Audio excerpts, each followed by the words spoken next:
शुरू करो।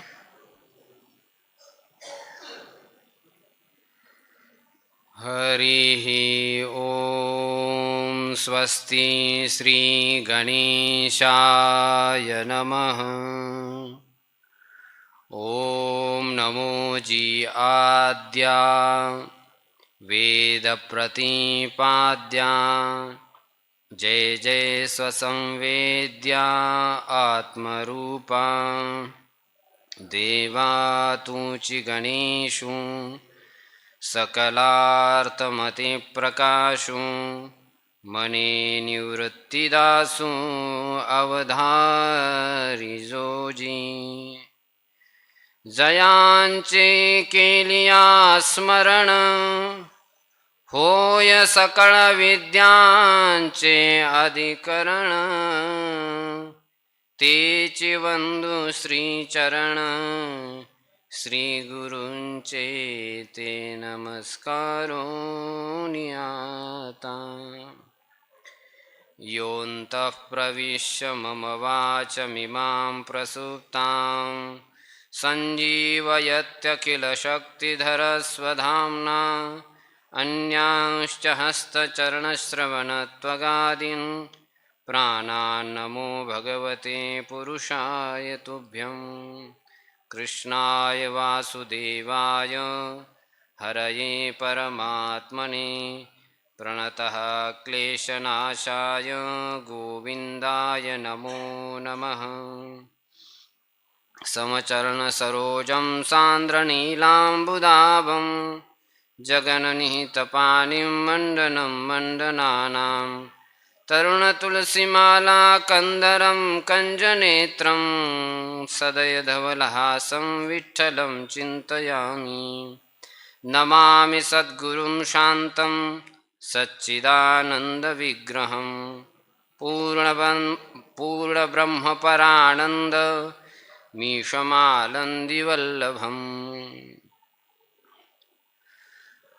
भक्तवत्सल सर्वसमर्थ अस्माकं सर्वेषां परमाराध्य दैवतं रुक्मिणी प्राण संजीवन भगवान पांडुरंग परमात्मा तस्य अनुग्रहेण तथा पांडुरंग चरण उपासकाः पूज्याः वंदनीयाः समर्चनीयाः कैवल्य साम्राज्य चक्रवर्तिनः संत श्रेष्ठ श्री ज्ञानेश्वर महाराजाः जगद्गुरवः संत श्रेष्ठाः श्री जगद्गुरु तुकाराम महाराजाः शांति ब्रह्मस्वरूपा श्री संत एकनाथ महाराजाः नामधारकाः श्री संत नामदेव महाराजाः सद्गुरु सेवानिष्ठाः श्री संत निळोबाराय महाराजाः एतेषां सत्पुरुषाणां महत् अनुग्रहेण अत्र तुकोपनिषद अष्टादशा ज्ञान यज्ञ संत श्रेष्ठ श्री ज्ञानेश्वर महाराज समिति द्वारा आयोजितः सुनियोजितः वर्तते। तस्मिन् अष्टाध्याये मम कृते अपि सुअवसरः लब्धः। इतः परम् अहं मराठी भाषया अभंगानां चिंतनं करोमि। आंधळा पांगळा प्रकरण चल रहा है। आंधळे पांगळे प्रकरण में पहला पांगळा आपण पाहिला। पांगुळ झालो देवा नाही हात ना पाय, बैसलो जयावरी सैराटते जाय। त्या अभंगाच्या अंतिम चरणामध्ये दुर्लभ भेटी तुम्हा पायी झाले दर्शन, विनवितो तुका संता दोन्ही कर जोडून। दुर्लभ तुम्ही संतांच्या पायाच्या दर्शनाचा लाभ मला प्राप्त झाला। संतांचं दर्शन अत्यंत दुर्लभ आहे, कारण जे वास्तविक संत असतात त्यांचं दर्शन दुर्लभच असतं। बोटावरती गिनती करावी त्याप्रमाणे संत दुर्लभ असतात। भर्तृहरीने एका श्लोकामध्ये म्हटलेलं आहे की असे संत किती आहेत या जगतामध्ये। मनसी वचसी काये पुण्यपीयूषपूर्णा, त्रिभुवनमुपकारं श्रेणिभिः प्रीणयन्तः, परगुण परमाणु पर्वतीकृत्य नित्यं निजहृदि विकसन्तः संति संतः कियन्तः. असे संत किती आहेत संसारामध्ये की जे मनामध्ये, वाणीमध्ये आणि शरीरामध्ये पुण्यरूप अमृताने परिपूर्ण आहेत आणि जे तीनों भुवनावरती अर्थात तिन्ही साधकावरती, बालक साधक असो किंवा युवान साधक असो किंवा वृद्ध साधक असो, याने तिन्ही साधकावरती प्रीणयंतः श्रेणीभी, उपकार श्रेणीभी, जे उपकाराची रेलचेल करत असतात असे संत दुर्लभ आहे संसारावर. आणि जे दुसऱ्यांच्या मध्ये स्थित परमाणूच्या समान जे गुण आहेत त्यांना पर्वताप्रमाणे करून पाहणारे असे संत संसारामध्ये फार दुर्लभ आहेत.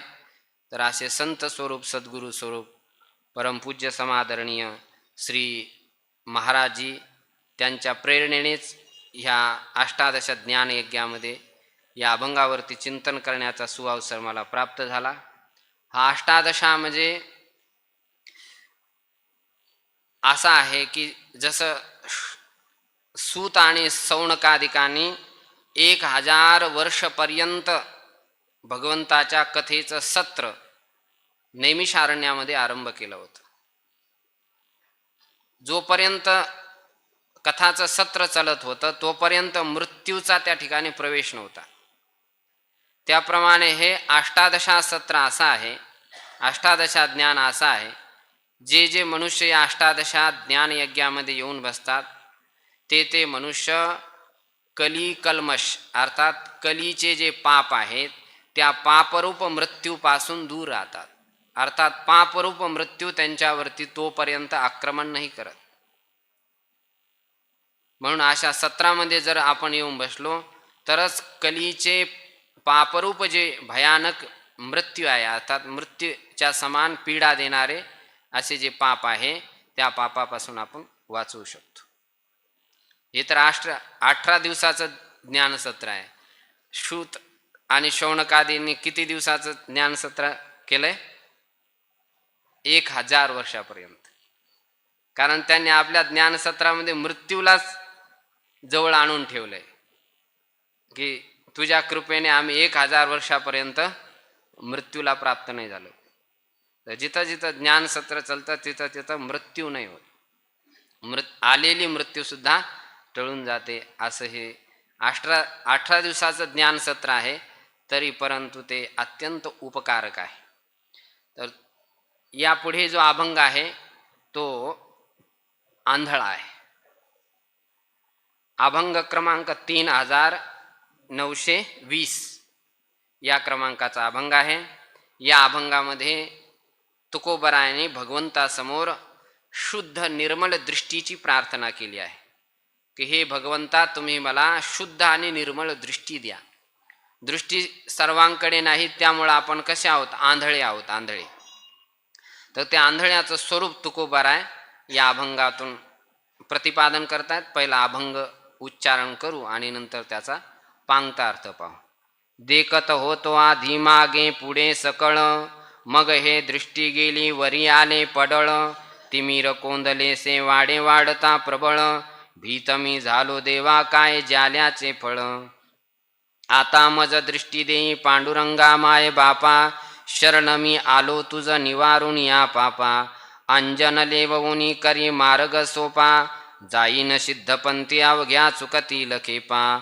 होतसे खेद चित्ता काही नाठवे विचार, जात होतो जना मागे तोही सांडिला आधार.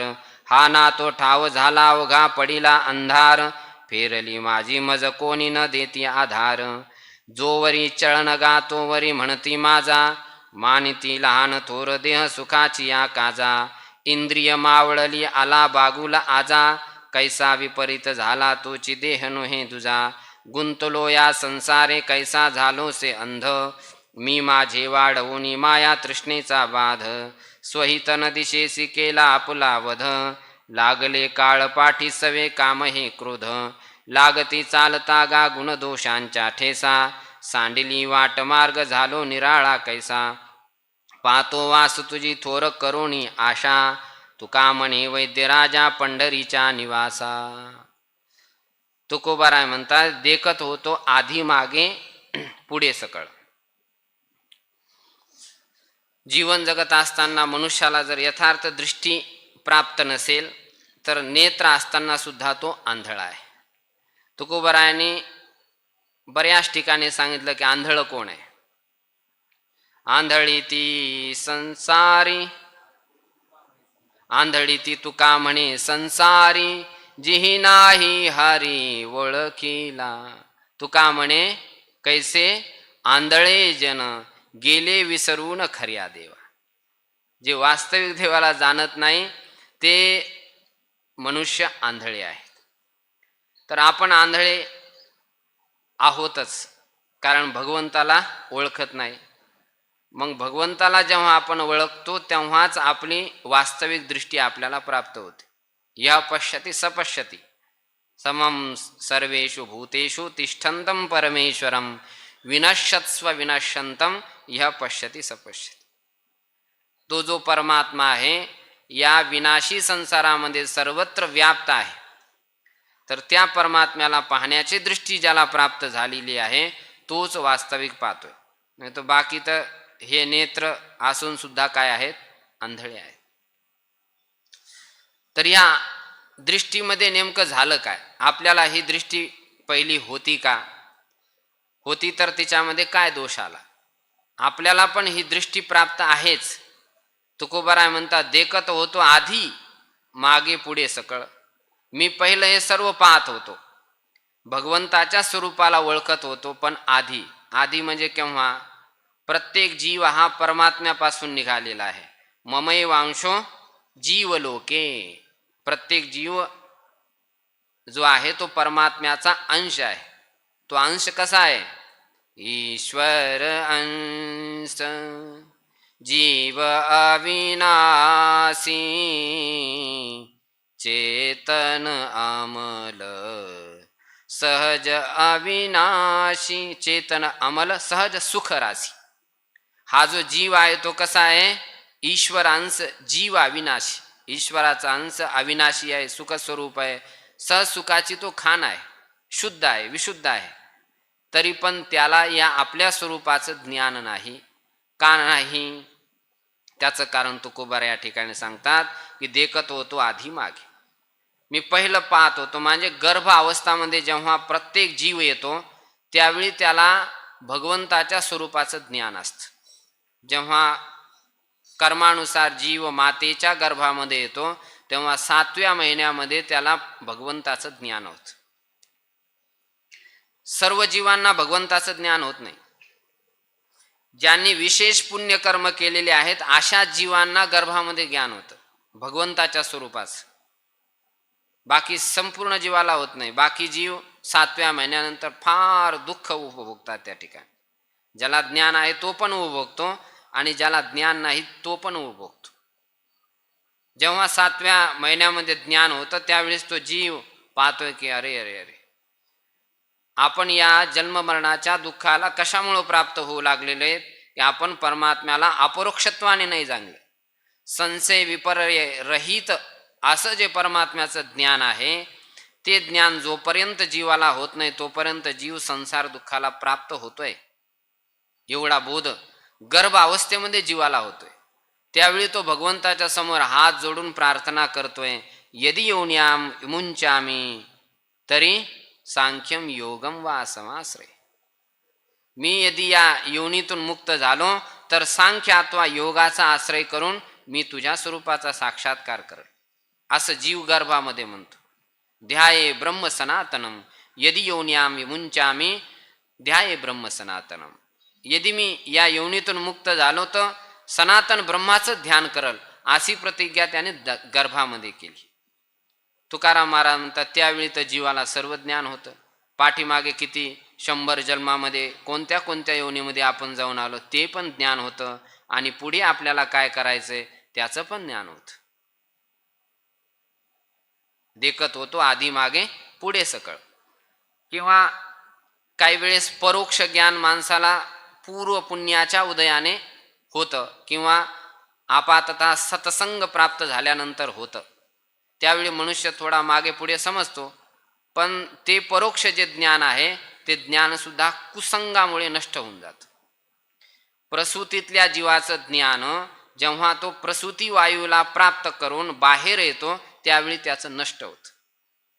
तेच तुकोबाराय म्हणतात की मग हे दृष्टी गेली वरी आले पडळ. जेव्हा गर्भावस्थातून बाहेर आलो तर तेव्हा ही माझी ज्ञानाची दृष्टी निघून गेली. माझ्या ज्ञान आणि वैरागी रूप दृष्टीवरती राग आणि द्वेषाचे मोतियाबिंद चढले.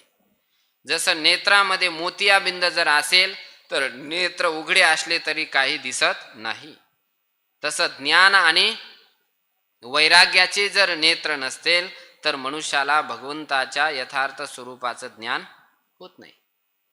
तर जसा जीव बाहेर होतो तेव्हा ज्ञान आणि वैराग्य त्याचं लुप्त होऊन जातं, त्याच्या दृष्टीवरती पडळ येतो, म्हणजे मोतियाबिंद पडतो. एवढंच नाही, तिमिर कोंदलेसे वाढे वाढता प्रबळ. जसा जसा जीव मोठा होऊ लागतो त्यावेळी त्याचं तिमिर म्हणजे पाप एवढं भरभराटीने वाढतं की ते वाढतच जातं. जवानी जेव्हा येते त्यावेळी जवानीमध्ये मनुष्य आपल्या जवानीला युवा अवस्थाला जर सांभाळून त्याने जर सत्संग केला तर तो आपल्या जवानीचा सदुपयोग करून अज्ञानाचं निवर्तन करून तो ज्ञानाला प्राप्त करू शकतो जवान अवस्थामध्ये. परंतु जवानीमध्ये सर्वच आपलं धैर्य आणि सर्वच आपल्या जवानीला सांभाळू नाही शकत. जवानीमध्ये मनुष्य सांडसारखा होतो. तुकोबाराय म्हणतो यौवनम धनसंपत्ती प्रभुत्वम अविवेकिता. जवानीमध्ये जेव्हा मनुष्याकडे प्रभुता म्हणजे सत्ता येते, पैसा येतो आणि त्याच्यामध्ये पुन्हा मूर्खता पण येते, असे चार असद्गुण जेव्हा प्राप्त होतात तेव्हा मनुष्य त्या माकडासारखा होतो. जसं एखाद्या माकड पहिलंच आणि त्या माकडाला पुन्हा विंचुनी डंख केला आणि त्याच्यामध्ये कुणी एखादी मदिराची बॉटल त्याला पाजवली, त्यामध्ये पुन्हा भूत लागलं त्याला. आता त्या माकडाची काय दशा होईल? अद्वा तद्वा भविष्यती. त्याप्रमाणे जवानीमध्ये असं असतं की मनुष्य संतांचे वचन, संतांचा सत्संग किंवा सत्शास्त्राच्या मार्गाने चालण्याचा निश्चय नाही करत. कारण तो म्हणतो मी जो करेल तो पूर्व दिशा. कारण शरीरामध्ये सामर्थ्य असतं, काही पण जर केलं तर त्या कार्यामध्ये तो सफलता प्राप्त करू शकतो. तेव्हा जवानीमध्ये माझ्याकडून पाप वाढतच गेले किंवा अज्ञानरूप जो अंधकार आहे तो पण दिवसेदिवस वाढतच गेला. जर आपण सत्संग नाही केला, सत्शास्त्राचं श्रवण नाही केलं तर अज्ञानाचा अंधकार अमावस्याच्या काळीखी रात्रीप्रमाणे वाढतच जातो. तो अंधकार काही नष्ट होत नाही. तुकोबाराय म्हणतात हा पापाचा आणि अज्ञानाचा अंधकार एवढा वाढत गेला की आज माझ्या लक्षामध्ये आलं की भीत मी झालो देवा काय झाल्याचे फळ. आज मला भीती वाटू लागलेली आहे की आतापर्यंत मी जगलो त्याचं फळ काय. भय वाटे पर हा परिहा न सुटे संसार. आता मज वाटत असे भय दिवसेदिवस चालत जाय. येथे म्या येऊनी केले काय नाही तुझे पाय आठवी. आतापर्यंत मी तुझ्या पायाचं स्मरण केलं नाही. विषय उपभोगामध्ये सर्व देह मी घालवलाय आणि विषय उपभोग करून काय होतंय, जसं दद्रुक खाज जी असते ना, शरीरावरती खाज कुठं झाली तर थोडी वेळ खाजली का थोडं बरं वाटतं, परंतु नंतर त्या चमडीमधून कातड्यामधून काय निघतं, रक्त निघतं, नंतर पश्चाताप होतो. तसं गृहस्थीमध्ये कोणतं सुख आहे, मोठ्यातलं मोठं सुख कोणतं आहे, स्त्री संबंधाचं सुख आहे. प्रल्हादजी म्हणतात स्त्री संबंधाचं सुख कसं आहे, कंडो यतीरिव दुःख दुःखम. जसं शरीराला खाज असावी ती खाजल्यानंतर थोडी वेळ बरं वाटतं, तसं ग्रहमेधी सुखम, जे मैथुन सुख आहे ते याप्रमाणे आहे. आणि विषयाचा उपभोग करून करून काय झालं, माझी बुद्धी एवढी बिघडली की विषयांचा पडी पाडू. गोड परमार्थ लागे कडू आणि कडू विषय तो गोडू जीवासी झाला. शास्त्र मर्यादाचं उल्लंघन करून जर विषय भोगत गेलो तर अशी स्थिती होते की जे आपल्या कल्याणाचे साधन आहेत ते काय लागतायत, अकल्याणाचे साधन लागतात, ते अहितकर असं लागतात. साधूची संगती, सत्शास्त्र हे आपलं कल्याण करणारे आहेत, परंतु विषयांचा उपभोग अधिक केल्यामुळे हे काही आता चांगले वाटत नाही, किंवा विषयांचा उपभोग करत असल्यामुळे पाप भयंकर झाले माझ्याकडून. आणि पाप झाल्यामुळं काय होतं, पापामुळे मनुष्य परमात्म्यापासून दुरावतो, सत्संगतीपासून दुरावतो. जे मनुष्य पाप करतात ते काय इथं ज्ञानसत्रामध्ये येऊन बसतील का? नाही बसत. तुकोबाराय म्हणतात, हे माझ्या जीवनामध्ये भयंकर दुःख वाढतच चाललंय, त्यामुळं मला भय वाटतंय की काय या माझा जन्म निरर्थक तर नाही जात. आता तुकोबारायला इथं दृष्टी तर प्राप्त आहे, एवढं जरी विवेक मनुष्याच्या मनामध्ये आहे की माझ्याकडून जे जीवनाचं लक्ष प्राप्त करायला पाहिजे ते प्राप्त होत नाही, म्हणजे त्याला दृष्टी प्राप्त झाली ना, परंतु विशुद्ध दृष्टी नाही. अध्यात्मामध्ये दृष्टी पाहिजे, पण कशी पाहिजे? विशुद्ध निर्मळ दृष्टी पाहिजे. ज्ञानोबाराय म्हणतात ना, कशी दृष्टी द्या तुम्ही मला? निर्मळ दृष्टी द्या. पूर्वजन्मी पाप केले या अभंगामध्ये ज्ञानोबाराय म्हणतात की मला दृष्टी द्या, पण कशी द्या? निर्मळ द्या. आणखी दुसरा कोणता अभंग आहे?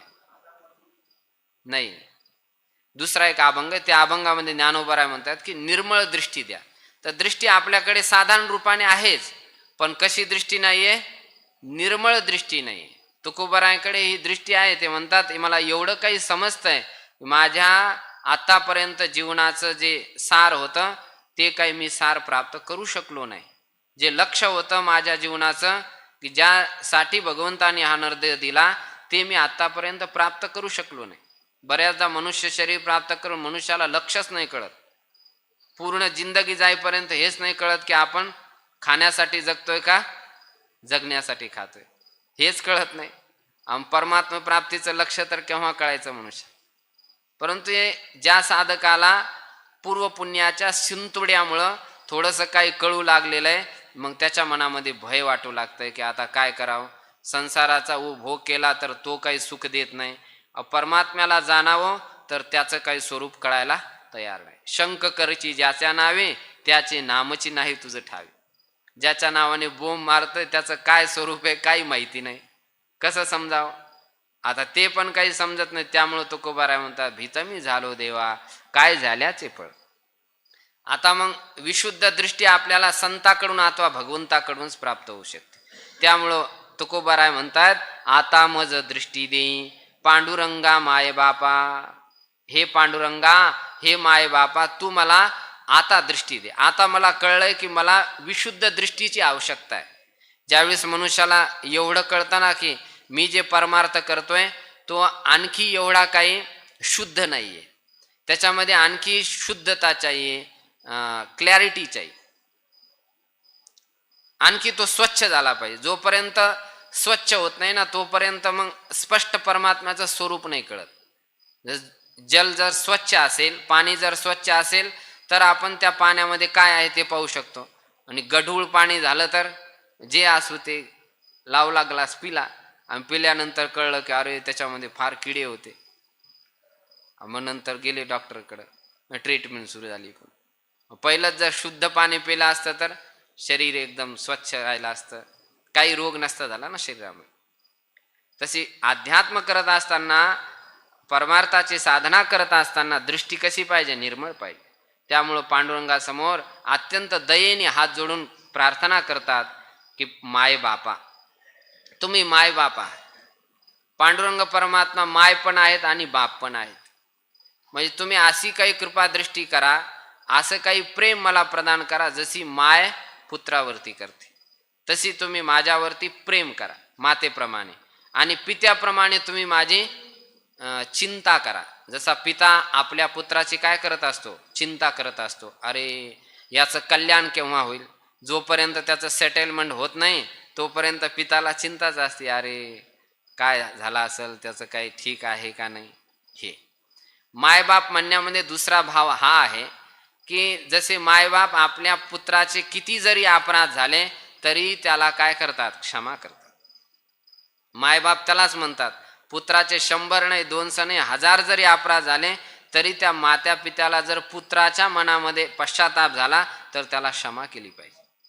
ज्या पुत्राला पश्चाताप नाही होत मग त्या पुत्राला नाही क्षमा केली तरी चालतं, परंतु ज्या पुत्राच्या मनामध्ये पश्चाताप झाला, अरे मी एवढे अन्याय केले आतापर्यंत, पिताजी माझ्यासाठी काय करायला तयार नाहीत, ज्यांनी जीवनभर एवढी मोठी जमीन माझ्यासाठी कमवून ठेवली ते बस 2 मिनिटांमध्ये माझ्या नावावरती करून दिली. एवढे पिताजी दयावान आहे, आणि तीच जमीन मला प्राप्त करण्यासाठी किती समय लागला असता. असा जेव्हा बोध होतो आणि तो पश्चातापाने पित्यापाशी जातो आणि म्हणतो की आता तुम्ही माझ्या अपराधाला क्षमा करा, तर पिता क्षमा करून देतो. तसे तुकोबाराय म्हणतात, आतापर्यंत मी जे जे अपराध केले ते तुम्ही पित्याच्या भावाने मला क्षमा करा. माता तर कधी पुत्राचे दोष पाहतच नाही, त्याला दोष मातेला तर कधी दोष दिसतच नाही, पित्याला तरी दिसतील परंतु मातेला तर दोष दिसतच नाही. दररोज शिव्या जरी देत असला तरी माता म्हणते हेच वैदिक मंत्र आहेत माझ्यासाठी. ती कधी अप्रसन्न नाही होत, कारण माता ही प्रेमाची मूर्ती आहे, प्रेमाचा समुद्र माता आहे, त्यामुळं ती कधी आपल्या पुत्रामध्ये दोष पाहत नाही. तुकोबाराय म्हणतात, अशी तुम्ही आमची वास्तविक माता पिता आहात, तर तुम्ही मला आता निर्मळ दृष्टी प्रदान करा, जेणेकरून मी तुमच्या स्वरूपाला यथार्थ रूपाने जाणू शकेल. भगवंत म्हणतात, मी का देऊ तुम्हाला दृष्टी? तुकोबाराय म्हणतात, मी आता तुमच्या चरणाजवळ आलेलो आहे, कारण तुमचं वाक्य काय आहे, अहं त्वा सर्व पापेभ्यो मोक्षयिष्यामि मा शुचः, सर्व धर्मान परित्यज्य मामेकम शरणं व्रज. जो संपूर्ण धर्माचा त्याग करून माझे शरण ग्रहण करतो, मी त्याला सर्व पापातून, सर्व दोषातून, सर्व संकटातून मुक्त करतो, शोकातून मुक्त करतो, असं तुमचं वचन आहे. तर आज मी तुमच्या जवळ येण्यास सुद्धा लायक नव्हतो, परंतु आज मी जे तुमच्या प्राप्तीच्या मध्ये जे प्रतिबंधक पाप होते ते सर्व निवारण करून आलंय आणि तुमचा चरण शरण ग्रहण केली. मी शरण मी आलो देवा, निवारुण्या पापा, पापाला निवारण करून आलं. जे काही पाप होते, नामस्मरण केलं, सत्संग केले, तीर्थयात्रा केली, आणि ते सर्व पाप घालून आज तुमची शरणागती मी ग्रहण केली. 6 प्रकारची जी शरणागती आहे, आनुकूल्यस्य संकल्प, प्रातिकूल्यस्य वर्जनम, रक्षिष्यति वासः, आत्मनिक्षेपकार्पण्यम, गोप्तृत्व वर्णम तथा, अशा प्रकारची जी षडविधा शरणागती आहे, ती शरणागती मी आज तुमची स्वीकारलेली आहे. तर त्यामुळं तुम्ही आता माझ्यावरती कृपा करा आणि मला निर्मळ दृष्टी द्या. दृष्टी कशाने प्राप्त होते? अंजनाने प्राप्त होते. डोळ्यामध्ये जर अंजन लावलं तर दृष्टी चांगली निर्मळ होते. तर तुकोबाराय म्हणतात, अंजन लेवोनी करी मार्ग सोपा. मला तुम्ही अंजन लावा आणि अंजन लावून तुमच्या जो स्वरूपाचा मार्ग आहे, तुमच्या प्राप्तीचा जो मार्ग आहे तो थोडा सरळ करा. काही मार्ग फार कठीण असतात, परंतु जर थोडीशी सहायता जर झाली ना तर सरळ होतात. जसं इथून तुम्हाला बद्रीनाथ केदारनाथला जायचं फार कठीण काम आहे, परंतु पुण्यावरतून सीधी फ्लाईटचं तिकीट काढून दिलं, बद्रीनाथमध्ये बस 2-4 घंट्यामध्ये तिथं पोहोचून जात. नाही तर असं जायचं म्हणलं, पायी जायचं म्हणलं तर किती टाईम लागेल. सायकलने जायचं म्हणलं, ट्रेनने जायचं म्हणलं तर किती टाईम लागेल की नाही. पण कुणी सज्जनाने म्हटलं, अहो तुम्हाला बद्रीनाथ करायचं आहे, चला माझ्याकडे पण पैसे आहे, तुमचं तिकीट काढून देऊ, तो मार्ग काय होऊन जातो, एकदम सोपा होऊन जातो. तसं भगवंत सुद्धा आपल्या डोळ्यामध्ये जर अंजन लावतील तर हा मार्ग काय होईल, सरळ होईल. अंजन 2 प्रकारच्या अध्यात्मामध्ये सांगितलेले आहेत. एक ज्ञानरूप अंजन आहे आणि दुसरं नामरूप अंजन आहे. या 2 अंजनानेच मनुष्याला मार्ग स्पष्ट होतो. ज्ञान जर असेल तर परमात्म्याचं स्वरूप कळतंय, आणि नाम जर असेल, निरंतर आपण भगवंताचं नाम जर जपू तर नामाने काय होत नाही. तुकोबाराय म्हणतात, काय नव्हे केले एका चिंतिता विठ्ठले. दुसरं एक प्रमाण आहे की नाम घेता वाया गेला ऐसा कोणी ऐकला. बोला, कोणी ऐकला असा? नाम घेता वाया गेला ऐसा कुणी ऐकला? आतापर्यंत असा कुणीच नाही की ज्यांनी नाम घेतला आणि तो वायाला गेला. नामे तरला नाही कोण ऐसा द्या निवडून. नामाने तरला नाही असं तुम्ही मला निवडून द्या. त्यामुळं नाम हे साधन मनुष्याला निरंतर सुरूच ठेवलं पाहिजे. वाल्मिकी महर्षी किती पापी होते, परंतु नारदजी जेव्हा गुरु आले आणि त्यांच्या मुखातून नाम भेटलं, सर्व पाप नष्ट झाले आणि पाप नष्ट झाल्यानंतर भगवंताची अलौकिक लीला, भगवंताचं सगुण स्वरूप, निर्गुण स्वरूप वाल्मिकीजीच्या हृदयामध्ये प्रगट झालं. ते कुठं विद्यालयामध्ये थोडे गेले शिकायला. नामरूप अंजन सद्गुरूरूप देवाच्या माध्यमातून जर आपल्या नेत्राला लागलं तर आपल्याला हा मार्ग सोपा होतो. जाईन सिद्धपंथी अवघ्या सुखतील खेपा. जर तुम्ही मला हे अंजन दिलं तर मी सिद्धपंथाने जाईन. सिद्धपंथ म्हणजे सिद्ध स्वरूप, सिद्ध एव पंथ. हा परमात्म्याचं जे स्वरूप आहे ते कसं आहे? सिद्ध आहे. परमात्म्याला काही कुठून प्राप्त नाही करावं लागत किंवा प्रगट नाही करावं लागत. परमात्म्या वाचून अतिरिक्त जे पदार्थ आहेत त्यांना प्राप्त करण्यासाठी काही ना काहीतरी आपल्याला प्रयास करावे लागतात. परमात्म्याला प्राप्त करण्यासाठी काही प्रयास नाही करावा लागत. तो परमात्मा स्वतः सिद्ध प्राप्त आहे, परंतु त्याच्या प्राप्तीमध्ये जे प्रतिबंध आहे ते निवृत्त करावं लागतं. प्रतिबंध निवृत्त झाले की स्वतः सिद्ध परमात्मा आहे. परमात्म्याला कोणत्याच प्रमाणाची आवश्यकता नाही. आपण संसारातले जे विषय जाणतो ते प्रमाणाने जाणतो. प्रत्यक्ष प्रमाण, अनुमान प्रमाण, अनुपलब्धी, अर्थापत्ती, शब्द प्रमाण, हे सारे प्रमाणाने आपण संसाराला समजतो, कारण ते पदार्थ साध्य आहेत. परंतु परमात्मा काय? स्वतः सिद्ध आहे. त्याला कोणत्याच प्रमाणाची आवश्यकता नाही. असे सिद्ध स्वरूप परमात्मा जो तुमचं स्वरूप आहे त्या स्वरूपाला मी जाणेल आणि जाणल्यामुळं अवघ्या चुकतील खेपा. भगवंताला जाणल्यानंतर खेपा नाही राहत, म्हणजे कष्ट काहीच नाही राहत. जोपर्यंत भगवंताला नाही जाणत तोपर्यंत खेपा चाललेल्या आहेत. इकडून तिकडं आणि तिकडून इकडं ही जी जन्ममरणाची खेप आहे ती चालूच आहे. विद्यते हृदय ग्रंथी छिद्यन्ते सर्व संशया क्षीयन्ते चास्य कर्माने तस्मिन् दृष्टे पराव. भगवंताला जाणल्यानंतरच ही खेप नष्ट होती. दुःखाची खेप, जन्ममरणाची खेप.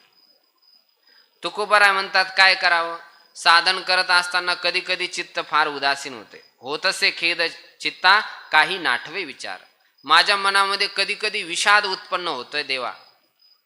जेव्हा मनुष्याच्या मनामध्ये विषाद आहे ना, मन निर्मल नाही, प्रसन्न नाही, त्यावेळेस त्याला काय करावं आणि काय न करावं हे समजत नाही. अर्जुन किती ज्ञानी आहे. नारायणाचा जो भ्राताच आहे. अर्जुन समजदार आहे, ज्ञानी आहे, शास्त्रांचं सर्व ज्ञान आहे. परंतु त्यांच्या अंतःकरणामध्ये जेव्हा विषाद उत्पन्न झाला तेव्हा अर्जुन काय म्हणतात? नचेत दिद्मः कतरन्नो गरीयो यद्वा जयेमय द्विवानो जयेयुः यानेव हत्वा न जिजीविषामस्ते वस्तिता प्रमुखे धार्तराष्ट्रा. की प्रभू मला काही समजत नाही, या अवस्थेमध्ये मला काय केलं पाहिजे. असा विषम प्रसंग प्राप्त झालेला आहे की मला काहीच सुचत नाही तर की धर्म काय आहे, ब्रह्म काय आहे, कुणासोबत युद्ध करावं, कुणासोबत न करावं, याचा परिणाम काय होईल, आणि ह्या माझ्या शरीरामध्ये जो विषाद उत्पन्न झालेला आहे त्याला निवृत्त करण्याचं काय साधन आहे ते सुद्धा मला काही कळत नाही. यच्छोक मुच्छो क्षणमिंद्रियाणाम अवाप्य भूमा वसपत्न मृद्धम राज्यम सुराणा मपिचाधिपत्यम. हे सर्व संसाराचे साधन जरी प्राप्त झाले तरी माझ्या अंतःकरणामध्ये जो शोक उत्पन्न झाला आहे त्याला निवृत्त करणारं कोणतंच साधन मला कळत नाही. त्यामुळं शाधी माम त्वाम प्रपन्नम. जेव्हा शोक, उदासीनता, दुःख मनामध्ये उत्पन्न होतं तेव्हा ज्ञानी पुरुषाकडे गेलं पाहिजे. श्रुती सांगते उत्तिष्ठत जाग्रत प्राप्य वरान निबोधत. लवकरात लवकर जाग होऊन त्या ज्ञानी पुरुषापाशी गेलं पाहिजे, ज्यांच्याकडे गेल्यानंतर आपल्या मनामध्ये शांती, समाधान प्राप्त होतं. ज्ञानोबरायचं दर्शन केल्या मात्र, समाधीचं दर्शन केल्या मात्र मनुष्य काय होतो? शांत होतो, समाधानाला प्राप्त होतो. कारण जे पुरुष समाधानी आहेत, शांत आहे, स्थिर आहे, त्यांचं दर्शन केलं असताच मन काय होतं? शांत होतं. अशांत व्यक्तीचं दर्शन केलं का मन बी काय होतं? अशांत होतं. तुकोबाराय म्हणतात हा खेद माझ्या चित्तामध्ये आहे, असे कोणी महापुरुष पण भेटानात, असं काही साधन पण भेटाना, त्यामुळं मला काहीच समजायला तयार नाही. आता अशा स्थितीमध्ये मी विचार केला की चला कुणाच्या पाठीमागे जाऊ. जात होतो जना मागे तोही सांडीला आधार. लोकाच्या पाठीमागे चाललो होतो, परंतु त्या लोकांनी पण काय, तेच बिचारे दुखी आहे. उघड्यापाशी नागडं गेलं, साऱ्यात हिवाने मेलं. आता तेच बिचारे दुःखी आहे. आपण पाहतो की अरे याच्याकडे किती मोठं वैभव आहे, काय सांगा. एवढी मोठी गाडी, एवढा मोठा बंगला, हे अवश्य सुखी असे. काही लोक शरीराने बडे हृष्टपुष्ट वाटतात, पाहिल्यानंतर वाटतं हा शरीर असा होता असं असावं. परंतु त्याच्याजवळ जेव्हा बसलं ना तेव्हा म्हणतं काय करावं महाराज, माझा मनकाच मोडून गेलाय. वरचा चेहरा दिसायला चांगला दिसतो, मनका खराब आहे त्याचा. अच्छा, ज्याच्याकडे गाडी बंगला आहे त्याच्याकडे जा, काय करावं म्हणे, आमची लुगाई आमच्या जवळ राहत नाही, पत्नीच नाही राहत म्हणे, बंगला गाडी तर चांगली आहे. आता अशा लोकांकडे गेलं तर आपले दुःख काय निवारण होते. काल परवा एक वक्ता होते, ते म्हणे काय सांगावं महाराज, आमचे तर आम्ही अध्यात्म फार शिकलो पण राजनीतीमध्ये घुसलो, पण राजनीतीमध्ये अशी दुर्दशा आहे की महाराज थोडंसं पण सुख नाही. पाठीमागं 500, समोर 500, चारो तरफ 500 लोक उभे आहेत, पण एवढं सुद्धा सुख नाही भेटत. जनाच्या पाठीमागे गेलं तर सुख थोडं भेटणार. चला जनाच्या पाठीमागं नाही भेटत, मग देवतांच्या पाठीमागं तरी भेटतंय का. देवता देऊन देऊन काय देणार, परलोकाचे भोग देणारे, परंतु परलोकाचे भोग सुद्धा कसे आहेत, भोगल्यानंतर ते पण दुःखच देत आहे. त्यामुळं देवता लोक जोपर्यंत आपण पूजा करतो तोपर्यंत आधार देतात, बाकी नंतर ते म्हणतात तू पूजापाठ काही करत नाही, आता तुला आम्ही काही भोग देत नाही. तो देवता लोकांनी मला सोडून दिलं आणि इहलोकातले जे लोक होते ते पण काही मला सहारा देत नाही, तर त्यामुळे या लोकातले भोग सुद्धा मी भोगू शकत नाही आणि परलोकातले भोग सुद्धा भोगू शकत नाही. आता माझ्याकडं मला आधार काहीच नाही ना. तुकोबाराय म्हणतायत, हा नातो ठाव झाला अवघा पडिला अंधार. हा नातो ठाव, हा ठाव नाही आणि तो ठाव नाही, म्हणजे या लोकांमधले सुख नाही आणि परलोकातले सुख नाही, किंवा या लोकांमध्ये मी अध्यात्म जीवन जगत नाही आणि परलोकामध्ये तर मग अंधारच आहे. जे इथं आध्यात्मिक जीवन जगत नाही मेल्यानंतर त्यांची सद्गती थोडी होणार. हा नातो ठाव अवघा पडिला अंधार, माझ्या जीवनामध्ये तर संपूर्ण अंधार पडलाय. एवढंच नाही, ज्यांना ज्यांना मी माझं म्हणत होतो फेरली माझी मज कोणी न देती आधार. ज्यांना मी माझं माणूस म्हणत होतो तेच उलटे फिरले माझ्यावर, तू कशाच कामाचा माणूस नाही. बरं पहिले म्हणत होते की अरे तुमच्या वाचून तर एक दिवस जात नाही, परंतु असा समय आला की ते लोकांनीच माझ्याकडे पाठ फिरवली. काही वेळेस भगवंताची जेव्हा कृपा व्हायची असते ना त्यावेळेस आपलेच जे माणसं असतात ना तेच माणसं आपले शत्रू बनतात. काय बनतात, शत्रू दुश्मन बनतात. तर त्यावेळेस तुकोबाराय म्हणतात की हे फिरले नाही त्वाच फिरवले. सारेचे सारे लोक माझ्या काय झालेत, विरुद्ध झाले. पत्नी पाहावी तर तीच दररोजच मला काय काय अपशब्द बोलती, काय सांगा. गावचे लोक पाटील आधी त्यांचा विचार करावं तर त्यांचं काय सांगावं, ते पण उलटी पुलटी बाते बोलू लागले. ते म्हणतात नुसतं चिपुळ्या आणि विनाश घेऊन डोंगरावरती जातो. आता ते त्यांच्या समोर सुद्धा मला उभा राहण्याची इच्छा नाही, कारण पहिले तर चांगलं मानत होते पण आजकाल ते माझ्या काय झालेत, उलट झालेत. त्यामुळं फेरली माझी मज कोणी न देती आधार. आणि मनुष्याला जर आधार नसेल ना, ईश्वर जरी निराधार जर असेल ना त्याला सुद्धा सुख नाही भेटत संसारामध्ये. शास्त्रामध्ये असं म्हटलेलं आहे की गुणही सर्वज्ञ तुल्योपी सीदती एको निराश्रय अनर्घ्यमपि माणिक्यम हेमाश्रयम अपेक्षते.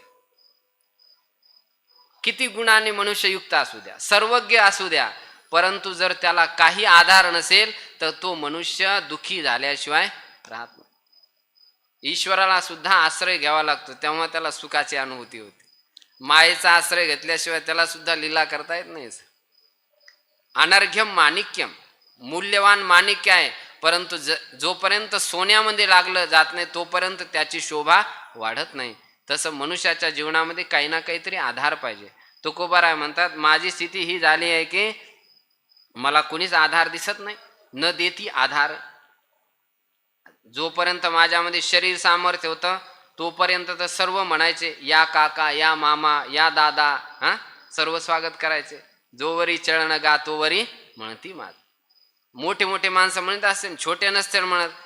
छोट्याचा तर विचारू नका म्हणे, मी जेवल्याशिवाय ते जेवणच नव्हते करत, असे एवढा सन्मान मला द्यायचे. आणि त्यामुळं मला वाटायचं की अरे आपल्या वाचून तर हे संसारातले लोक जगू शकत. किती यांचं माझ्यावरती प्रेम आहे, तर यांच्यासाठी आपल्याला काही ना काहीतरी केलंच पाहिजे. पाप जरी करायचा प्रसंग आला तरी केला पाहिजे असा भाव माझ्या मनामध्ये होता. आम्ही त्यांच्यासाठी सर्व काही केलं.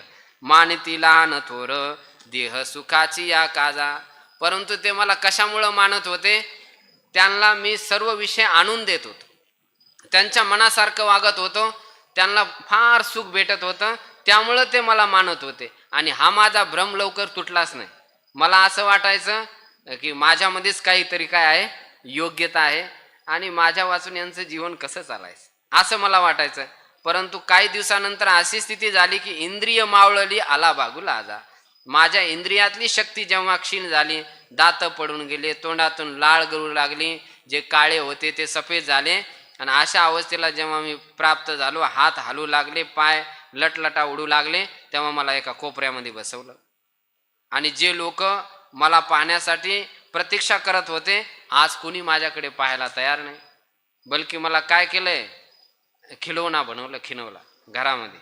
जे छोटे छोटे पोरं खेळतात ते जर कधी रडू लागले तर माझ्याकडं बोट दाखवून म्हणतात, हे पाय बाळा तू चुपचाप बस, भोजन कर, नाही केलं तर हे पाय बागुल बघा तुला पाठीमाग लावते बा, असं म्हणतात. काय सांगा, कैसे विपरीत झाला तोची देह नाही तुझा. तोच देह पहिले ज्या देहाला आलिंगन करण्यासाठी माझी पत्नी किती उतावीळ होती, परंतु आज ती माझं मुख पाहण्यासाठी सुद्धा समोर येत नाही. जिकडं मी जातो तिकडं ती पत्नी म्हणते, हा तिकडं थोबाड काळ करा, माझं मुख पाहायला तयार नाही. कैसा विपरीत झाला तोची देह नाही तुझा. जो देह पहिला प्रिय होता तोच देह आज अप्रिय झाला. एवढंच नाही, गुंतलो या संसारे कैसा झालोसे अंध, मी माझे वाढवणी माया तृष्णेचा बाध. या संसारामध्ये मी गुंतलोय. हा जो संसार मनुष्या करता भगवंताने बनवलाय, प्रत्येकाला मुक्त करण्यासाठी भगवंताने हा संसार बनवलाय. परंतु मनुष्य यामध्ये फसतो. संसार त्यालाच म्हणतात की जे कुणाच्या हाताला लागत नाही त्याला काय म्हणतात, संसार म्हणतात. आणि जे कुणाच्या हातातून जात नाही त्याला काय म्हणतात, भगवंत म्हणतात. भगवान कधी सोडून जात नाही, त्याला आपण जाणण्याचा, समजण्याचा, धारण करण्याचा प्रयास करत नाही. संसार कधी हातामध्ये लागतच नाही. कुणी किती जरी एखाद्या व्यक्तीला आपल्याजवळ बसून ठेवायचा प्रयास केला तर तो राहू शकतो का हमेशा? आखिर करके तेव्हा केव्हा ना केव्हा तरी सोडावंच लागतं. संसाराचं असं स्वरूप आहे, नावच त्याचं संसार आहे. सम्यक सरतीति संसार. हा संयोग हा विप्रयोगांता. जेवढे संयोग आहेत ते संसारामध्ये वियोगामध्ये परिणत होत आहेत. त्यामुळं संसार हा हमेशा हातामधून सुटतोय. परंतु अशा सुटणाऱ्या संसारामध्ये मी फसलोय. मी म्हणतोय आज सोडीन, उद्या सोडीन, परवा सोडीन, पण ते सुटायला काही तयार नाही. का सुटत नाही मला काही कळायला तयार नाही. संसाराला सोडल्याशिवाय तर भगवंताची प्राप्ती होत नाही. परंतु याची अशी पकड मजबूत झाली की माझी संपूर्ण ज्ञानदृष्टी नष्ट झाली. मी अंध झालो यामध्ये. आणि या संसारामध्ये मी माझे वाढवणी माया तृष्णेचा बांध. मी आणि माझं हे दोन जे विकार आहेत ते मी असे वाढवलेत की त्यामुळेच मी फार दुःखाला प्राप्त होऊ लागले. मी आणि माझ. वास्तविक मी या शब्दाचा काय अर्थ आहे त्याचा विचार मनुष्याला केला पाहिजे. ज्ञानोबराय म्हणतायत की मी कोण आहे ऐसा करावा विचार, म्हणे ज्ञानेश्वर निवृत्तीचा. वेदांत समिती सुद्धा स्थापित झाली. ती कशासाठी? मी कोण आहे. ज्याने मीला ओळखलं त्याच्याकडे सर्व प्रश्नाचे काय आहे, समाधान आहे.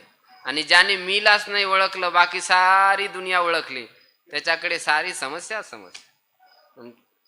महाराज, पूज्य महाराज म्हणत असतात की रमण महर्षीकडे कितीतरी लोक दुखी होऊन जायचे. संतांकडे सर्व प्रश्नाचे समाधान असतात.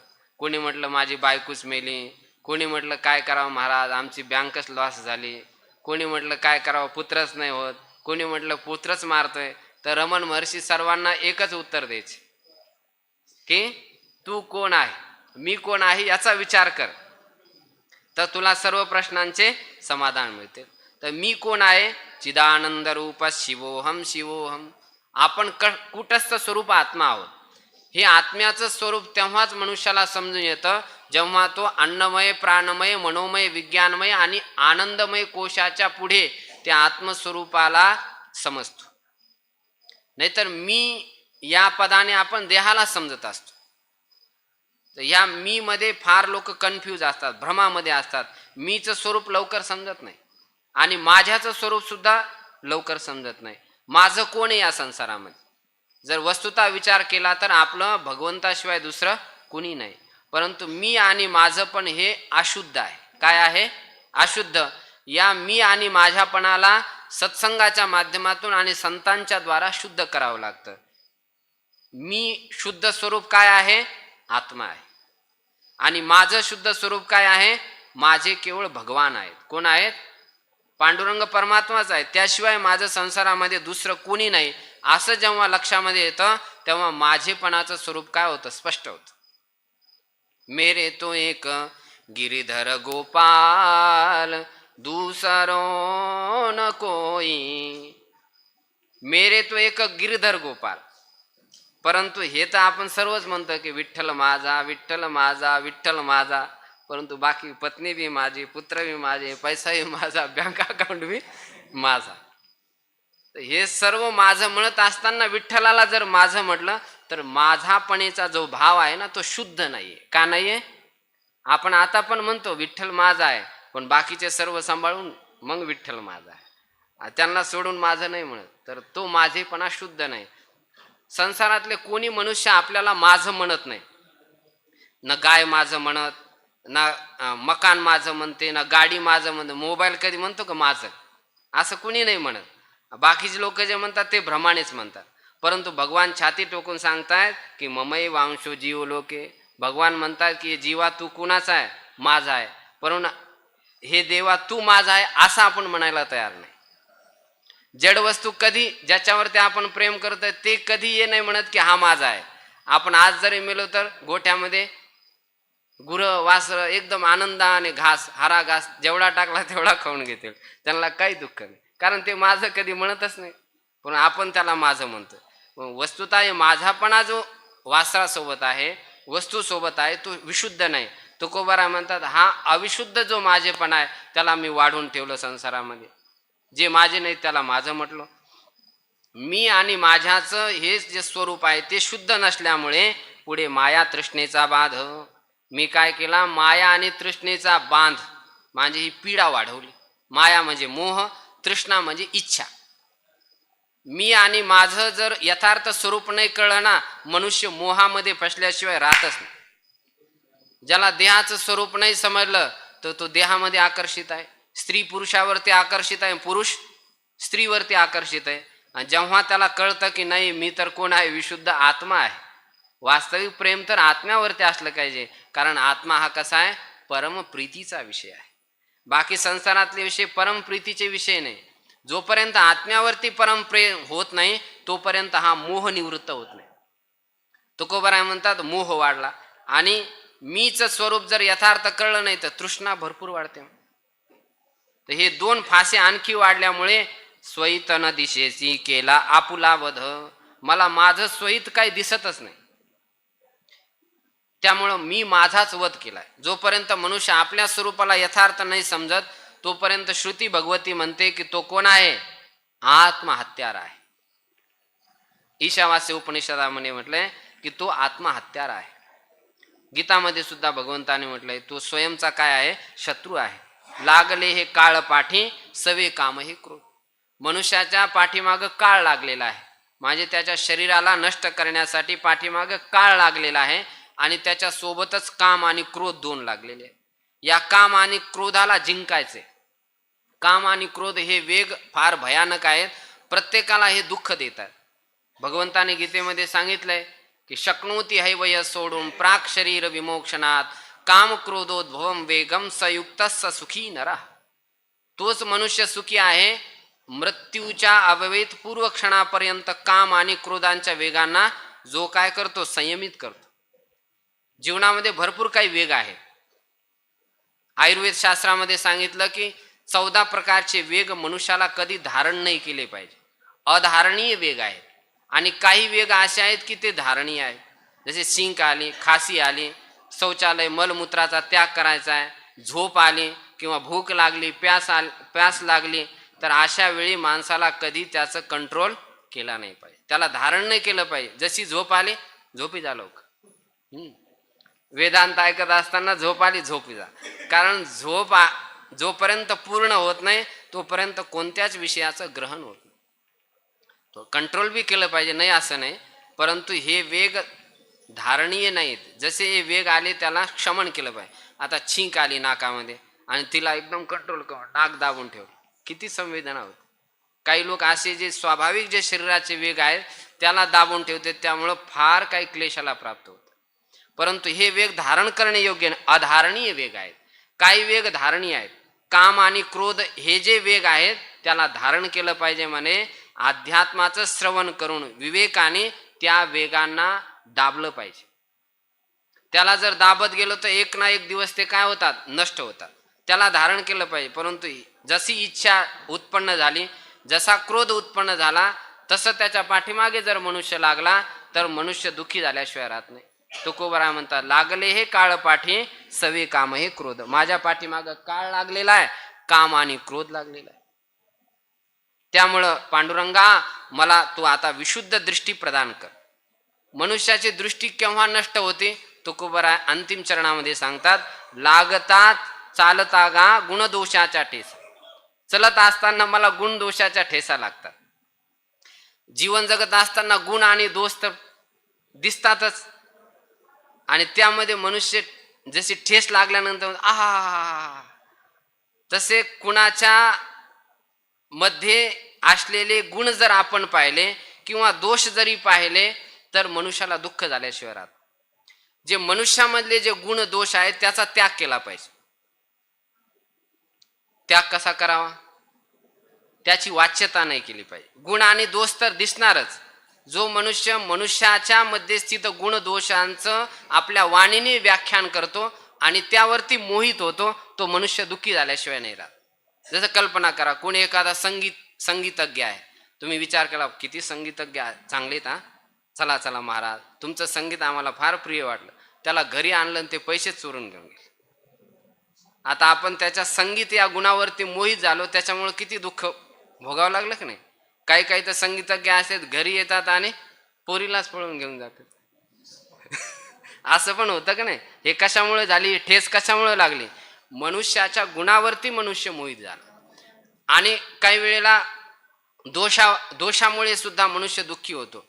दुसऱ्यांचे दोष पाहून त्याच दोषांचं जर वर्णन आपण दुसऱ्याजवळ केलं तर त्या दोषांचा जो परिणाम आहे तो मनुष्याला भोगावा लागतो.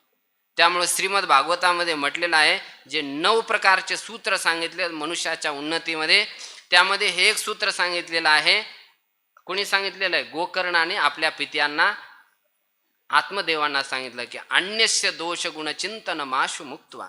पिताजी तुम्हाला जर कल्याण करून घ्यायचं असेल तर दुसऱ्याचे जे गुण आणि दोष आहेत त्यांना तुम्ही शीघ्र त्याग करा. गुण दोषाचा त्याग कसा संभव आहे, गुण दोषाचा त्याग हाच आहे की त्याला वाणीने नाही बोलायचं. नाहीतर भगवंताने गीतेमध्ये दैवी गुण सांगितले आणि आसुरी गुण सांगितले. आता दैवी आणि आसुरी गुण म्हटल्यानंतर ते तर आपल्याला पाहावंच लागतील की नाही पाहावं लागतील. जर आपण नाही पाहिलं, सगळा एकच रबडा करून टाकला तर मग तर काय, आपण सुद्धा आसुरी संपत्तीलाच प्राप्त होऊ शकतो. त्यामुळं गुण आणि दोषांचा विवेक तर असावा, पण त्याची वाच्यता नसावी. वाच्यता केल्यामुळेच मनुष्य काय होतो, बांधतो. आणि कांचे कानी गुणदोष मनानं. आणि दुसऱ्यांचे जे गुणदोष आहेत साधन अवस्थेमध्ये त्याचा विचार करावा, विवेक करावा, परंतु त्याची वाच्यता न करावी. विवेक तर करावंच लागेल ना, परंतु वाच्यता केल्यानंतरच मनुष्य फसतो, पारमार्थिक मार्गापासून भ्रष्ट होतो. एकादश स्कंदामध्ये भगवंताने उद्धवाला हेच सांगितलेलं आहे. भगवंत म्हणतात, गुणदोष दृशीर दोष गुणस्तु उभय वर्जिता. गुणदोष न पाहणं हीच मोठी काय आहे, गुणदृष्टी आहे. पण गुणदोष तर शास्त्र सुद्धा सांगतात की गुण पहा, दोष पहा. तर मग गुणदोष जर नाही पाहिले तर कसं काम चालायचं, अध्यात्मामध्ये गती कशी व्हायची. त्यावेळेस भगवंताने सांगितलेलं आहे की मनुष्यकृत जे गुणदोष आहेत ते नाही पाहिले पाहिजे, भगवंताचे गुण पाहिले पाहिजे आणि संतांचे गुण पाहिले पाहिजे. पाहायचे झाले तर संतांचे पाहावे आणि भगवंताचे पाहावे, आणि त्यांचे गुण आपण उच्चारण सुद्धा करू शकतो. परंतु साधारण मनुष्याचे, मायाकृत जो मनुष्य आहे त्याचे गुण और दोष जर आपण वर्णन केले तर मनुष्य ठेचेप्रमाणे दुःखाला प्राप्त होतो. त्यामुळे तुकोबरा म्हणतात, लागती चालता गा गुण दोषाचा ठेसा, सांडली वाट मार्ग झालो निराळा कैसा. हे गुणदोष पाहता असताना जो आध्यात्मिक संतांनी दाखविला मार्ग होता तो मी सोडून दिला. मूर्ख माणसे, जे चांगले चांगले माणसे ते सुद्धा त्यांनी परमार्थाला भ्रष्ट करून टाकले. आपल्याला पण परमार्थ नाही करायचा. अशी भेसळ तर सर्वच ठिकाणी राहणार आहे. आता अशा भेसळीला पाहून जर आपण हा निर्णय केला की नाही आपल्याला पण अध्यात्मामध्ये आता राहायचंच नाही, सोडून द्यायचं अध्यात्म, तर अशी जर दशा झाली तर आपलं कल्याण कसं व्हायचं. तुकोबाराय म्हणतात, हे गुणदोषाची वाच्यता करत असताना मी संतांनी दाखविला जो मार्ग होता तो सोडून दिला आणि थोडा वेगळा झाला. मग आता काय करावं. लोकांचे गुणदोष पाहून तर मला आता अध्यात्म मार्गामध्ये राहण्याची इच्छा होत नाही. मला माझ्या मनामध्ये निर्मळ दृष्टी नाहीये. तो पांडुरंग आता केवळ मला तुझीच आशा आहे. पाहतो वास तुझी थोर करून या आशा, तुका म्हणे वैद्य राजा पंढरीच्या निवासा. कारण तू जो आहे तू सर्व समर्थ आहे. लोकांना कसं ज्ञान द्यायचं, अखिल शक्ती अवबोधक ते. भगवान जीवामध्ये स्थित असलेल्या ज्या शक्ती आहेत, सर्वांच्या अंतःकरणामध्ये शक्ती आहे, परंतु जोपर्यंत भगवंताची कृपा नाही होत तोपर्यंत ती शक्ती जागृत नाही होत. त्यामुळे तुकोबाराय म्हणतात, ते शक्ती जागृत करण्याचं काम तुम्ही पहिलं बी भरपूर वेळा केलेलं आहे. किती लोकांच्या मनामधल्या शक्ती तुम्ही जागृत केल्यात, त्याप्रमाणे तुम्ही माझी ही झाकलेली जी ज्ञानदृष्टी आहे त्या ज्ञानदृष्टीला तुम्हीच उजागर करा. एक तुमच्याकडेच माझी आस आहे, तुमच्याकडेच आशा आहे.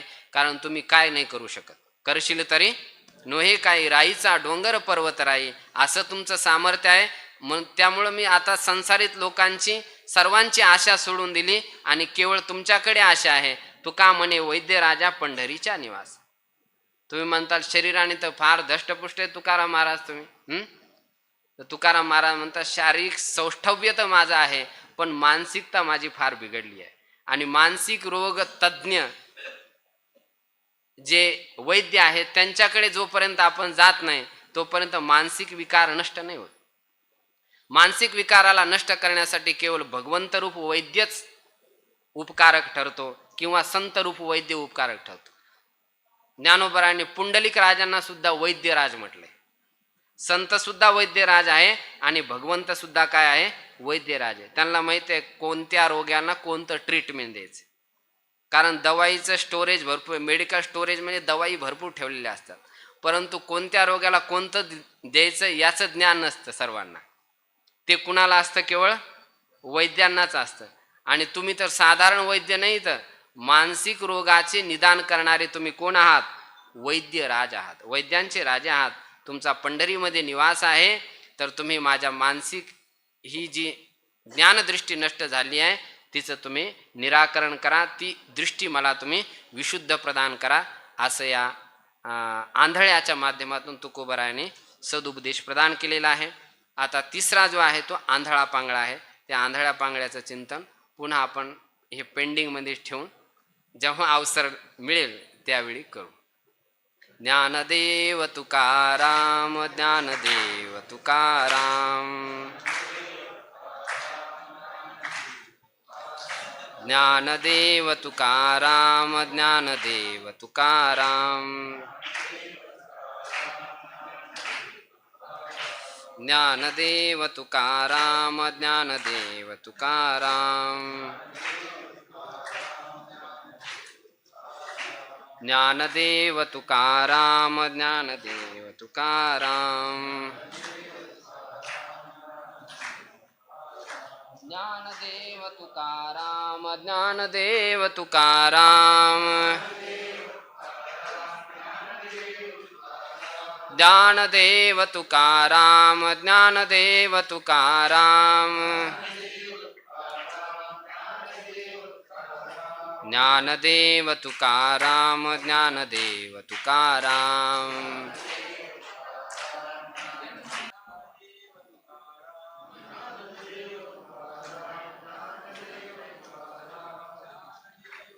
श्री ज्ञानदेव श्री तुकाराम, श्री ज्ञानदेव श्री तुकाराम, श्री तुकाराम, ज्ञानदेव श्री तुकाराम. श्री ज्ञानदेव श्री तुकाराम. श्री ज्ञानदेव श्री तुकाराम. श्री ज्ञानदेव श्री तुकाराम. श्री ज्ञानदेव श्री तुकाराम. श्री ज्ञानदेव श्री तुकाराम. श्री ज्ञानदेव श्री तुकाराम. श्री ज्ञानदेव श्री तुकाराम. श्री ज्ञानदेव श्री तुकाराम. देव श्री तुकाराम. श्री ज्ञानदेव श्री तुकाराम. श्री ज्ञानदेव श्री तुकाराम. श्री ज्ञानदेव श्री तुकाराम. श्री ज्ञानदेव श्री तुकाराम. श्री ज्ञानदेव श्री तुकाराम. श्री ज्ञानदेव श्री तुकाराम. श्री ज्ञानदेव श्री तुकाराम. पुंडलिक कवरदार विठ्ठल श्री ज्ञानदेव तुकाराम माऊली ज्ञानेश्वर महाराज की जय. जगद्गुरु तुकाराम महाराज की जय. अभंग क्रमांक 3921. हा तर पहिला पांगळा झाला, दुसरा आंधळा आणि तिसरा अभंग आंधळा पांगळा आहे. त्याचा पण विचार आपण यथासंभव समयाच्या कालावधीमध्ये करू.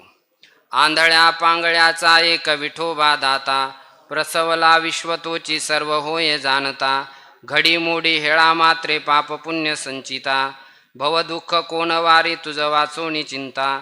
धर्म गा जागो तुझा तुची कृपाळू राजा, जानसी जीवीचे गा न सांगता सहजा. घातली लोळणी गा पुंडलिके वाळवंटी, पंढरी पुण्य ठावणी रे भिवरे तटी. न देखे दुसरे गा झाली अदृश्य दृष्टी, ओळला प्रेमदाता केली अमृतवृष्टी.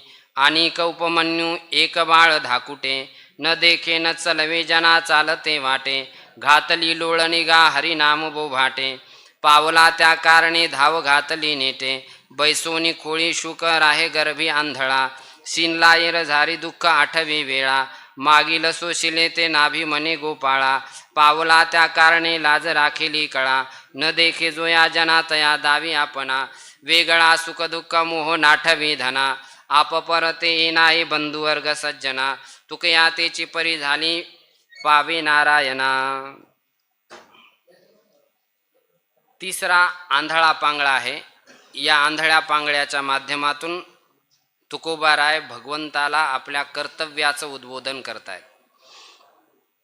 तुकोबाराय पहिलं भगवंताचं सामर्थ्य त्यांना स्मरण करून देत आहेत आणि आपल्या मध्ये असणारी जी दुर्बलता आहे, अंधत्व आणि पंगुत्व आहे, ते निवारण करण्यासाठी प्रार्थना करतायत. आणि ज्ञानाच्या दृष्टीने आणि वैराग्याच्या दृष्टीने असलेलं अंधत्व पंगुत्व ते तुम्ही कुणाकुणाचं निवृत्त केलंय त्याचे दृष्टांत पण देत आहे. आंधळ्या 3921 क्रमांकाचा अभंग आहे. आंधळ्या पांगळ्याचा गा एक विठोबा दाता. तुम्ही आंधळ्या आणि पांगळ्याचे एक विठोबा दाता आहात. भगवंताचं संबोधन विठोबा दिलेलं आहे. विठोबा शब्दाचा अर्थ आहे की बुद्धिमान व्यक्तींचा जो आश्रय आहे त्याला विठोबा असं म्हणतात. भगवंताचा आश्रय केल्यानंतर मनुष्य काय होतो? बुद्धिमान होतो. आणि तो विठोबा कसा आहे? एक आहे. एको देव सर्वभूतेषु गूढः, सर्वव्यापी सर्वभूतांतरात्मा, कर्माध्यक्षः सर्वभूतादिवासः, साक्षी चेता केवलो निर्गुणश्च. तो विठोबा जो आहे तो एक आहे. एकमेवा अद्वितीयम ब्रह्म, असा ब्रह्मस्वरूप तो एक आहे. त्यामध्ये स्वगत सजाती आणि विजातीय भेद नाहीये. स्वगत सजाती विजातीय भेदाने रहित आहे. देश परिच्छेद, वस्तू परिच्छेद, काल परिच्छेदाने तो रहित आहे. असा एक तो विठोबा. आणि कसा आहे तो दाता, कर्माध्यक्ष. कर्माचा तो अध्यक्ष आहे. अर्थात ज्याचे जसे कर्म आहे त्या कर्मानुसार त्या फलाला प्रदान करणारा तो दाता आहे. धातारम, तो धाता आहे, अर्थात कर्मफल प्रदान करणारा तो आहे. आंधळ्याला आणि पांगळ्याला तो दृष्टी देणारा आहे. या ठिकाणी आंधळे पांगळे या शब्दाचा अर्थ आहे की जे ज्ञानदृष्टीने हीन आहेत किंवा जे कर्मदृष्टीने हीन आहेत त्यांना काय म्हणतो आपण, आंधळे पांगळे. परंतु आरंभापासून आपण अर्थ करत गेलो. आंधळा ज्ञानदृष्टीने रहित, पांगळा म्हणजे वैराग्य दृष्टीने रहित. तर भगवंत जेव्हा जीवावरती अनुग्रह करतात तेव्हा ते त्यांना, जर कोणी अज्ञानी असतील तर त्यांना ज्ञान प्रदान करतात. जसं ध्रुवांच्यावरती भगवंतांनी कृपा केली तर ध्रुवांची काही योग्यता नव्हती ज्ञानाची, ना ते कोणत्या विद्यालयामध्ये गेले होते, परंतु भगवंताने आपणा स्पर्श करून त्यांच्या अंतःकरणामध्ये ज्ञान स्फुरित केलं. पांगळे जे वैराग्याने रहित आहेत असे पांगळे, ज्यांच्या अंतःकरणामध्ये वैराग्य नाही. पिंगला नावाची वेश्या होती, त्या वेश्येची आसक्ती परपुरुषामध्ये होते, परंतु भगवंताने अशी कृपा केली की एका क्षणामध्ये वैराग्य प्रदान केलं, संसाराची सर्व आसक्ती तोडून टाकली. भागवतामध्ये एकादश स्कंदामध्ये भिक्षू गीत पण येत आहे. तो भिक्षुक एवढा कृपण होता की त्याने भरपूर काही धन साठवलेलं होतं, कितीतरी करोड रुपये त्याने आपल्या घरामध्ये पुरून ठेवले होते, परंतु तो घरामध्ये येणाऱ्या माणसाला धनाची तर बात दूर, परंतु तो वाणीने सुद्धा अर्चन नव्हता करत. परंतु भगवंतांनी ठरवलं की आता याच्यावरती अनुग्रह करायचा आहे. तर भगवंताच्या कृपेने त्याच्या मनामध्ये असं विलक्षण वैराग्य जागृत झालं. आणि जेव्हा वैराग्य जागृत झालं तेव्हा त्याच्या लक्षामध्ये आलं की आपल्या दुःखाचं जे कारण आहे ते केवळ काय आहे, मन आहे. नायम जनो मे सुख दुःख हेतुर न देवता आत्मा न ग्रह कर्म कालः. हा, मनः परम कारण मा म्हणंती. संसार चक्रम परिवर्तयेत मनः परम कारण मा म्हणंती. तर हे जे वैराग्य रूप जे पंगुत्व आहे ते पंगुत्व स्वतः भगवंताने भिक्षू ब्राह्मणांना प्रदान केले. त्यामुळं तुकोबराय म्हणतात की तुम्ही ज्ञान आणि वैराग्य देणारे असे दाता आहात. माझ्या अंतःकरणामध्ये स्थित जे अंधत्व आहे आणि पंगत्व आहे ते तुम्ही निवृत्त करा. तुमच्यामधलं जे सामर्थ्य आहे त्याचा विचार जर केला तर प्रसवला विश्वतोची सर्व होय जाणता. तुम्ही संपूर्ण या संसाराला उत्पन्न केलेला आहे.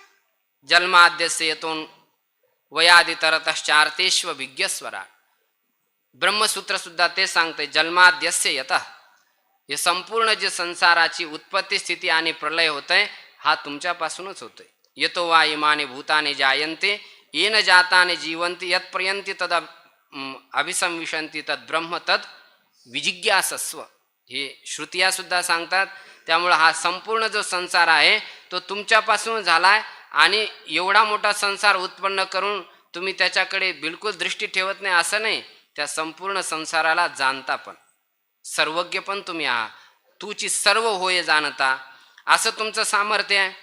जर तुमच्या मनामध्ये जर आलं तर तुमच्या इशाऱ्याने जी तुमची शक्ती माया आहे ती केवळ पापणी उघडावी आणि झाकावी तेवढ्या क्षणामध्ये या संसाराला काय करते, उत्पन्न करते आणि नष्ट करते. हे तुमच्या अधीन असलेल्या मायेचं सामर्थ्य आहे. ती एवढी सामर्थ्यशालिनी माया ही तुमच्या अधीन आहे.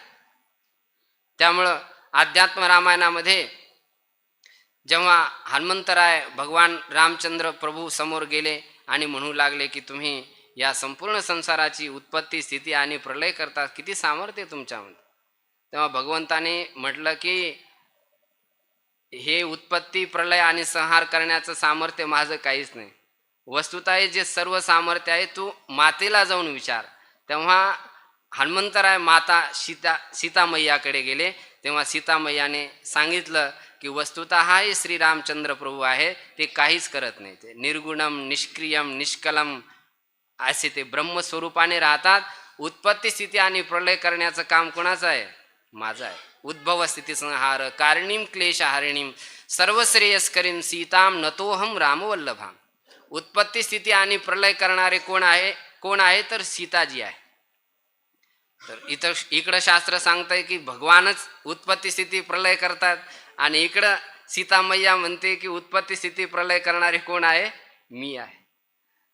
तर याचा अर्थ काय समजायचं, या ठिकाणी कदाचित भ्रम होण्याची संभावना आहे. तर याचा अर्थ हाच आहे की जी उत्पत्ती स्थिती प्रलयकारिणी जी शक्ती माया स्वरूप आहे ती परमात्म्याच्या अधीन होऊन करते. जोपर्यंत परमात्मा इशारा नाही करत तोपर्यंत ती करत नाही. करते तर तीच सर्व, परंतु परमात्माच्या अधिष्ठाना वाचून नाही करत. त्यामुळे दोन्ही गोष्टी बरोबरच आहे. मुख्यमंत्री सुद्धा काम करतो आणि प्रधानमंत्री सुद्धा काम करतो. दोन्ही गोष्टी बराबरच आहेत. प्रधानमंत्री साक्षात येऊन काम करतो आणि मुख्यमंत्री साक्षात येऊन काम करतो आणि प्रधानमंत्री केवळ साईन देऊनच काम करतो, केवळ इशाऱ्याने काम करतो. तसे दोन्ही सुद्धा या जगताचे उत्पत्ती स्थिती आणि प्रलयाचे कारण आहे. त्यालाच वेदांतामध्ये अभिन्न निमित्त उपादान कारण असं म्हटलं जातं. तर तुमच्यामध्ये एवढं सामर्थ्य आहे की तुम्ही क्षणाक्षणामध्ये या सृष्टीला उत्पन्न करतात, पालन करतात आणि संहार करतात. एवढं तुमचं सामर्थ्य आहे. मग सृष्टी कशी उत्पन्न करतात तुम्ही? मनामध्ये आलं कुणाला श्रीमंत करा, कुणाला गरीब करा, कुणाला तीर्थक्षेत्राच्या बाहेर उत्पन्न करा, कुणाला तीर्थक्षेत्रामध्ये उत्पन्न करा. ही अशी विषमसृष्टी तुम्ही उत्पन्न करता. तुकोबाराय म्हणतात नाही, तुम्ही अशी सृष्टी उत्पन्न नाही करत, पुण्य पाप संचिता. नाही तर पुण्य पापाच्या निरपेक्ष यदि सृष्टी भगवंताने उत्पन्न केली तर भगवंतावरती वैषम्य आणि निर्घृण्य नावाचा दोष येतो. तर वैषम्य निर्घृण्य न कर्मसापेक्षत्वात. व्यासजी ब्रह्मसूत्रामध्ये म्हणतात की भगवंताकडे वैषम्य निर्घृण्य नावाचे दोष येत नाही, ते कर्मसापेक्षच सृष्टीला उत्पन्न करतात. त्यामुळं हे जे सुखी दुखी, कोणी श्रीमंत दिसतात, कोणी गरीब दिसतात, कोणी सकलांग युक्त आहेत, कोणी विकलांग आहेत, ही जी संपूर्ण व्यवस्था आहे ती कर्मसापेक्षच आहे. पाप पुण्यानुसार तुम्ही सर्व सृष्टी एका मिनिटामध्ये बनवता आणि पुन्हा नष्ट पण करता. तर हे जे दुःख, संसारिक दुःख, पुन्हा पुन्हा उत्पन्न व्हायचं आणि मरायचं, हे जे दुःख माझ्यावरती कोसळलेलं आहे, या दुःखाला निवारण करणारे संसारातले कोणीच मनुष्य मला दिसत नाही. जसं पाठीमागच्या अभंगामध्ये आपण पाहिलं, या दुःखाचं निवारण करणारे केवळ कोण आहात? तुम्हीच आहात. त्यामुळं भवदुःख कोण वारी तुझं वाचून चिंता. आपण तर माझ्याकडे ध्यान द्यायला तयार नाहीत. मी एवढा दुःखाने होरपळू लागलेला आहे, या संसारातले दुःख पाहून कुणापुढे याची कहाणी सांगावी? ज्याच्या पुढे सांगावी तोच रडेल. मनुष्याला सांगितलं तर तो ऐकायच्या स्थितीमध्ये नाही. जर मी दगडाला जर सांगू लागलो तर कदाचित त्या दगडाला सुद्धा पाजर फुटेल. एवढे दुःख या संसारामध्ये आहे, तर या दुःखाला आपल्या वाचून कोण निवृत्त करेल? भवदुःख कोण वारी तुझं वाचून चिंता. आपल्या वाचून या दुःखाला कोणीही निवृत्त करू शकत नाही. तर तुमचं दुःख निवारण करण्याचा काय एक स्वभाव आहे. जे दीन दुखियारे मनुष्य आहेत ते तुम्हाला जास्त प्रिय आहेत. तुमची उद्घोषणाच आहे, ज्याला कुणाला संकट पडेल त्यांनी माझा धावा करा. मी त्याच्या संकटामध्ये धावून येतो आणि त्याचे संकट निवारण करतो. जर ही तुमची प्रतिज्ञा आहे, हा तुमचा बाणा आहे, तर तुम्ही तुमच्या बाण्यामध्ये, तुम्ही तुमच्या प्रतिज्ञामध्ये जागृत राहा. धर्म जागो सदैवाचा तूची कृपाळू दाता. तुमचा जो धर्म आहे, तुमचा जो अनुग्रह करण्याचा जो स्वभाव आहे, तो तुमचा स्वभाव हमेशा जागृत राहावा. कधी कधी तुम्ही विसरून जाता. भगवंत तसे विसरत नाही. जीव जेव्हा भगवंताला विसरतो तेव्हा भगवंत थोडं विसरल्यासारखं करतात. जोपर्यंत भगवंतासमोर आपण प्रार्थना करत नाही तोपर्यंत ते आपला विशेष अनुग्रह प्रगट नाही करत. सामान्य अनुग्रह तर सर्व जीवावरती आहे, परंतु भगवंताची विशेष कृपेची अनुभूती प्राप्त करायची असेल तर भगवंतासमोर जाऊन प्रार्थनाच करावं लागते. प्रार्थना जोपर्यंत करत नाही तोपर्यंत ते मग किती जरी आपण दुःखी असलो तर त्यांना काही घेणं देणं नाही. दुःखी असाल तर दुःखी राहा, सुखी असाल तर सुखी राहा. जर संसारातल्या विषयानेच जर सुख तुम्हाला मिळतं तर तुम्ही त्यामध्ये सुखी राहा. भगवंताला त्याचं काही घेणं देणं नाही. परंतु संसारातले सुख भोगत असताना हे वाटतंय की हे पण सुख वास्तविक नाही, याच्यापेक्षा सुद्धा मोठं काही सुख आहे असं जेव्हा वाटतं आणि ईश्वराकडे जेव्हा प्रार्थना केली जाते की मला नित्य निरतिशय सुखाची अनुभूती करायची आहे, तेव्हा ईश्वर तशी संयोजना करतो की तसे सत्संग प्राप्त करून देतो. जर ईश्वराची कृपा नाही जर झाली तर मनुष्याला सत्संगाची प्राप्ती नाही होत. सत्संगाची प्राप्ती नाही झाली तर विवेकाची प्राप्ती नाही होत. बिनु सत्संग विवेक न होई, राम कृपा बिन सुलभ न सोई. सत्संग जो आहे तो भगवंताच्या कृपेनेच प्राप्त होतो. आणि कृपा केव्हा प्राप्त होती? जेव्हा भगवंताची विशेष दया, विशेष करुणाभरी दृष्टी जीवावरती पडते, तेव्हा सत्संग प्राप्त होतो. आणि करुणाभरी दृष्टी विशेष तुम्ही माझ्यावरती ठेवा, कारण तुम्ही कृपाळू राजा आहात. संसारातले लोक पण कृपा करतात, परंतु तुम्ही तर कृपाळू लोकांचे पण काय आहात? राजा आहात, स्वामी आहात. कारण तुमच्यासारखी कृपा करणारं संसारामध्ये दुसरं कोणी नाही. कुणाकुणावरती कृपा केली ते पुढे तुकोबरा स्वयं सांगतच आहेत. तुमचा स्वभावच असा आहे की जानसी जीवीचे गा न सांगता सहज. मला काय पाहिजे, काय नाही पाहिजे, ज्ञान पाहिजे का वैराग्य पाहिजे, भक्ती पाहिजे का प्रेम पाहिजे का सत्संग पाहिजे, कोणत्या साधूचं दर्शन पाहिजे का मला संसारातले भोग पाहिजे, हे सर्व तुम्हाला न सांगताच कळते. बिभीषण महाराजांनी काही सांगितलं नव्हतं की मला सुवर्णाची लंका पाहिजे. जर माझा भाऊ चांगली सांभाळत नसेल तर नंतर ती लंका मला भेटली पाहिजे, असं केवळ मनामध्ये आलं होतं. रामजीचं जेव्हा दर्शन झालं तर रामजींनी पहिलंच स्वागत करून टाकलं त्यांचं. पहिलाच पट्टाभिषेक करून टाकला. सुग्रीवाला सांगितलं घ्या समुद्राचं जल आणि पहिला यांचं लंकेवरती राज्याभिषेक आपण करू. बिभीषणजींनी जसे रामचंद्र प्रभूचे दर्शन केले तर त्यांच्या मनामधली जी वासना होती की आपल्याला लंका प्राप्त व्हावी, ती वासनाच काय झाली? नष्ट झाली. भगवंताचं जेव्हा दर्शन होतं तेव्हा वासना मनामध्ये राहतच नाही. वास्तविक दर्शन जेव्हा होतं तेव्हा वासना नाही राहत. आणि बिभीषणाने जेव्हा दर्शन केलं तर वासना नाही राहिली, परंतु वासना नष्ट झाली.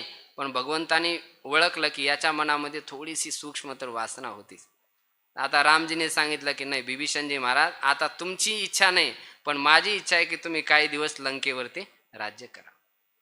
तर भगवंत आपल्या मनामधली जी सूक्ष्म इच्छा वासना असते ती ओळखतात. जरी नष्ट झाली, ध्रुवांना राज्य प्राप्त गेले होते राज्यप्राप्तीसाठीच, परंतु जेव्हा भगवंताचा साक्षात्कार झाला तेव्हा त्यांना पश्चाताप झाला की मी कशासाठी भगवंताची उपासना केली. जे भगवंत न मागता सर्व काही देतात त्या भगवंताकडे मी राज्याच्या कामणीने, पदाच्या कामणीने गेलो. हे तर तसंच झालं जसं कोणी राजा प्रसन्न व्हावा आणि त्याच्यासमोर काय मागावं, म्हणजे आमच्या तंबाखूला थोडा चुना द्यायला हवा, अशी स्थिती झाली. भगवंताला हे काही राज्य पद आणि राज्यसत्ता मागण्याची काही आवश्यकताच नाही, ते तर त्यांचं दर्शन मात्रानेच प्राप्त होते. परंतु दर्शन झाल्यानंतर त्यांना पश्चाताप वाटला. भगवंताने म्हटलं की ध्रुवजी, मी तुमच्या मनातला भाव समजलेला आहे. आता माझी इच्छा आहे की तुम्ही काही दिवस राज्य करा. त्यामुळे 36,000 वर्षापर्यंत ध्रुवांना सुद्धा राज्य करावं लागलं. त्यामुळे तुकोबाराय म्हणतात तुम्हाला लौकिक दृष्टीने सांगावं का अध्यात्म दृष्टीने सांगावं, अहो सांगण्याची आवश्यकताच नाही. जानसी जीवीचे गा न सांगता सहजा.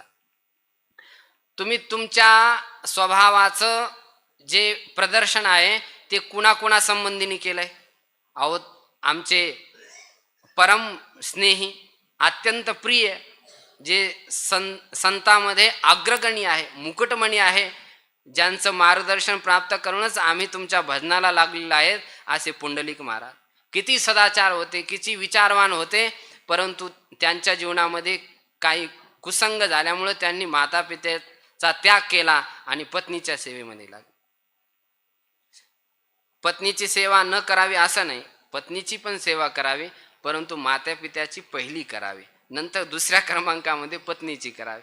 पण जेव्हा पत्नी येते घरामध्ये तेव्हा प्रायः मनुष्याचा जो दिमाग आहे तो थोडा विपरीत होतो. साधारण माणसाचीच गोष्ट काय, हे पुंडलिक महाराज काही साधारण थोडे. पुंडलिक कुणाला म्हणतात?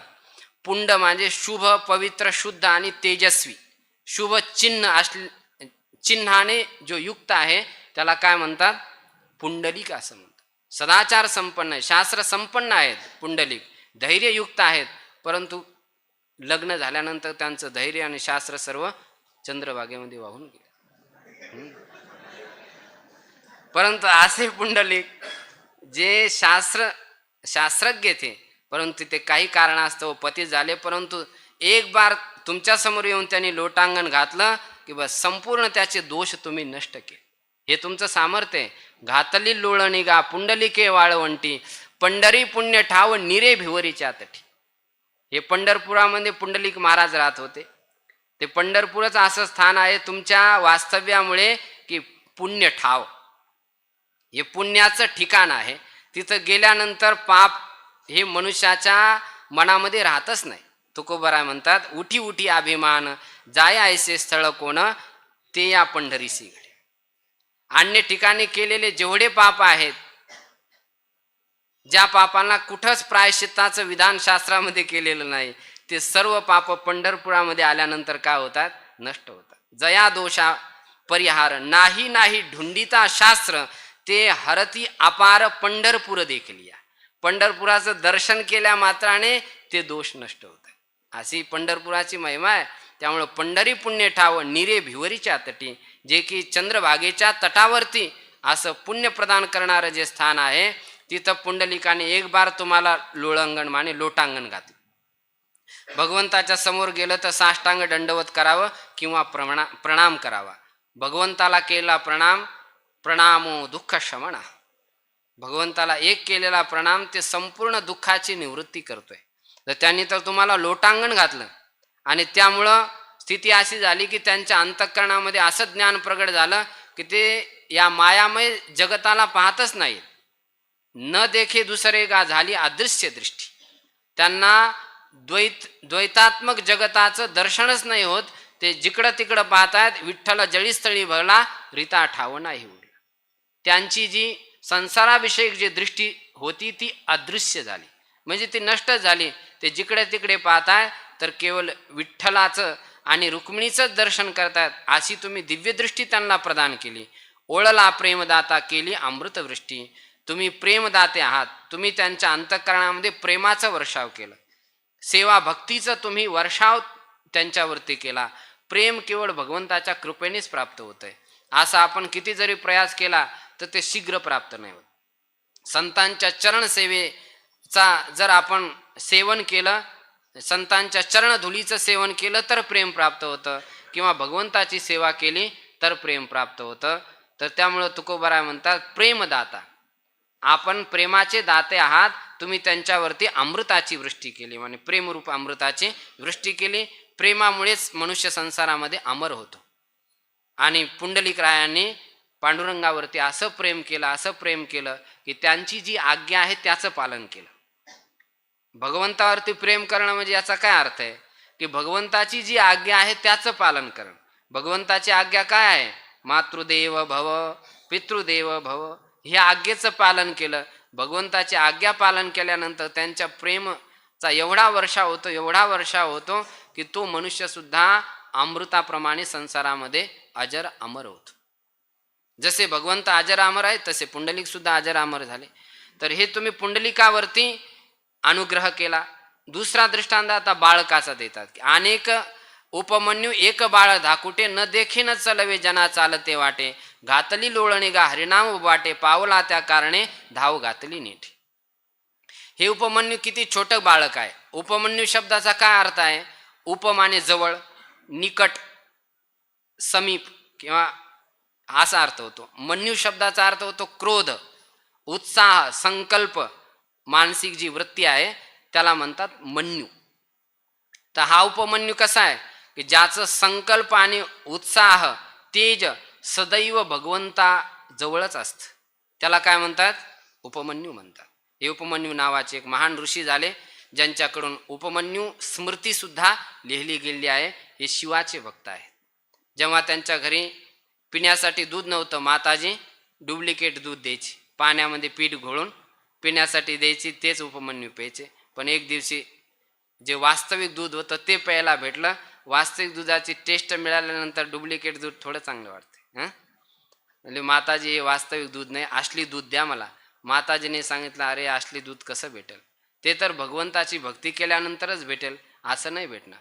चला म्हणे मी भगवंताची भक्ती करतो, मंत्र द्या. माताजीनेच मंत्र दिला की जा ओम नमः शिवाय मंत्राचा जप कर.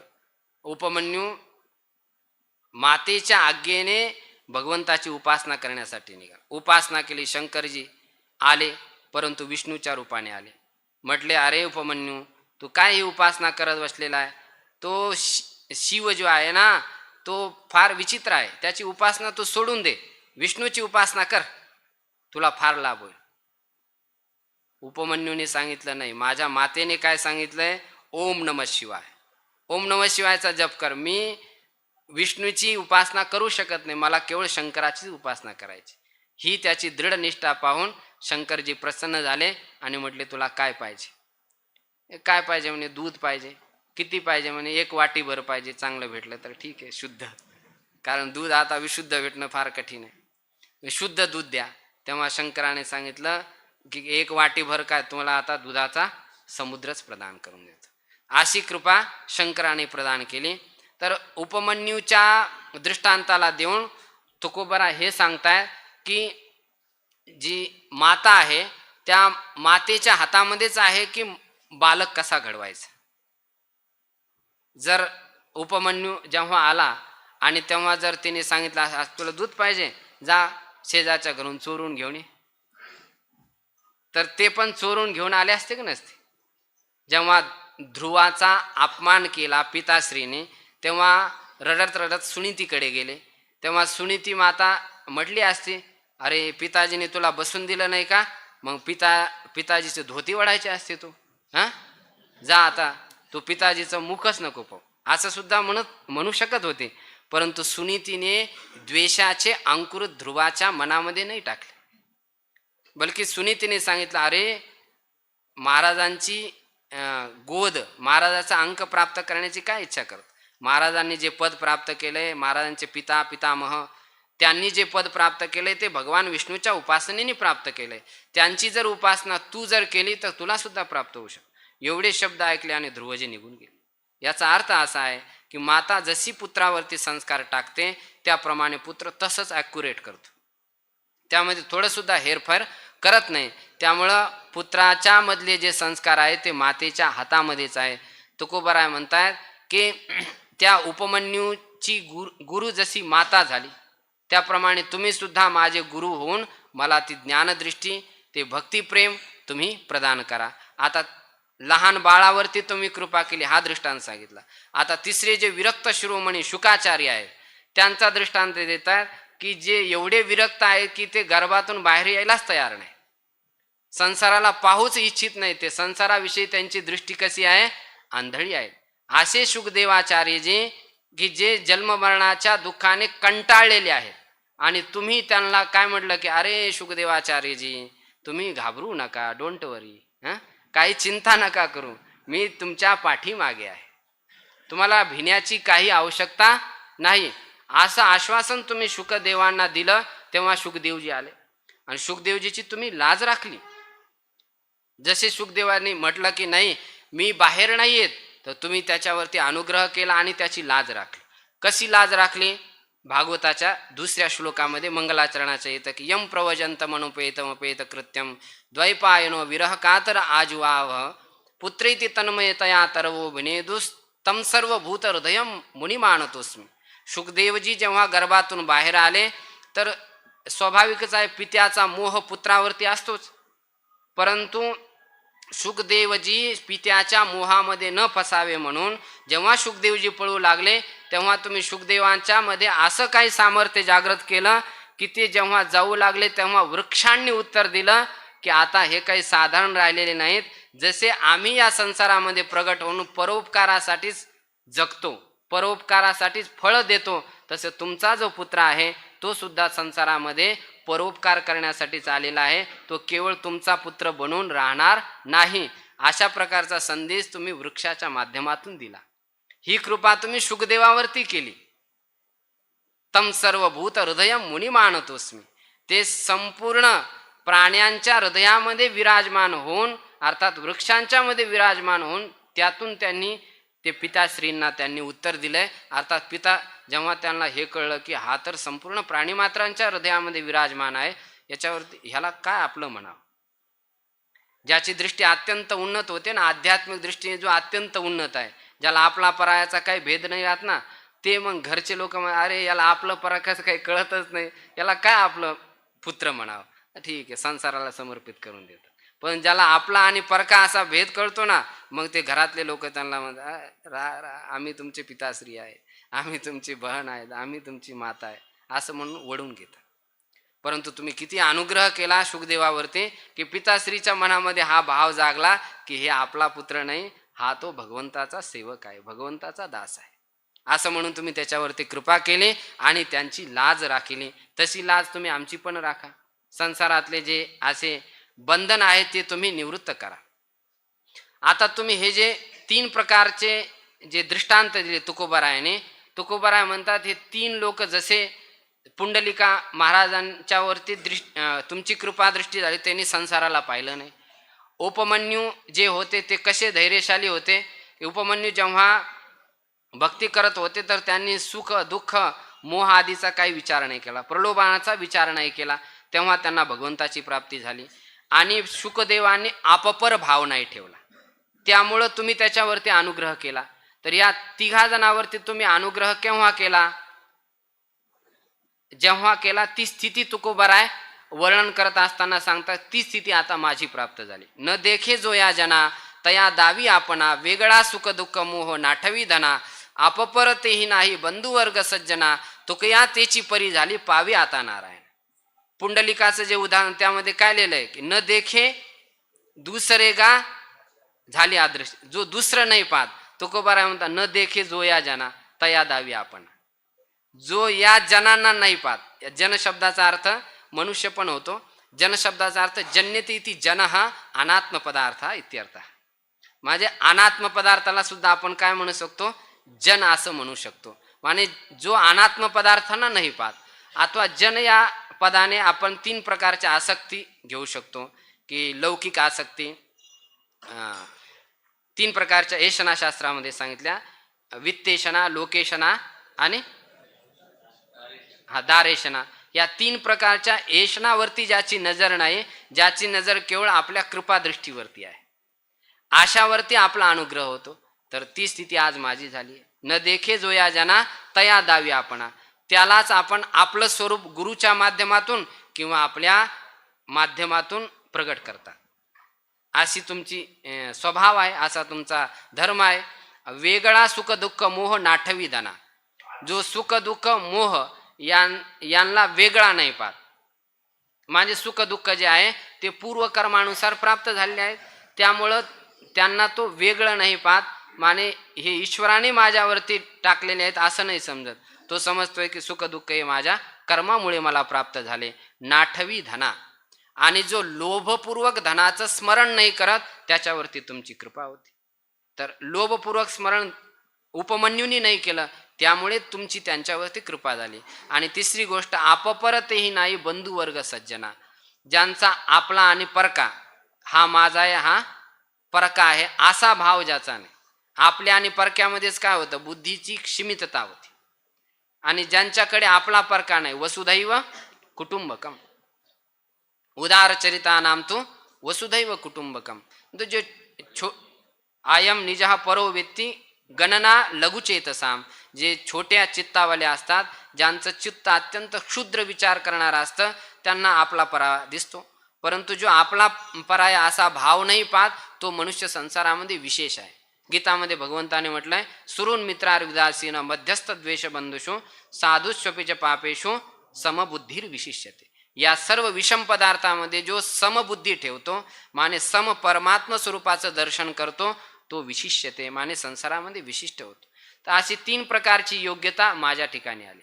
जेव्हा ब्रह्माजीच्या वरती भगवंताचा कोप झाला, तेव्हा ब्रह्माजीला समजलं की मी जे भगवंताविषयी अपराध केला ती माझी फार मोठी चूक आहे.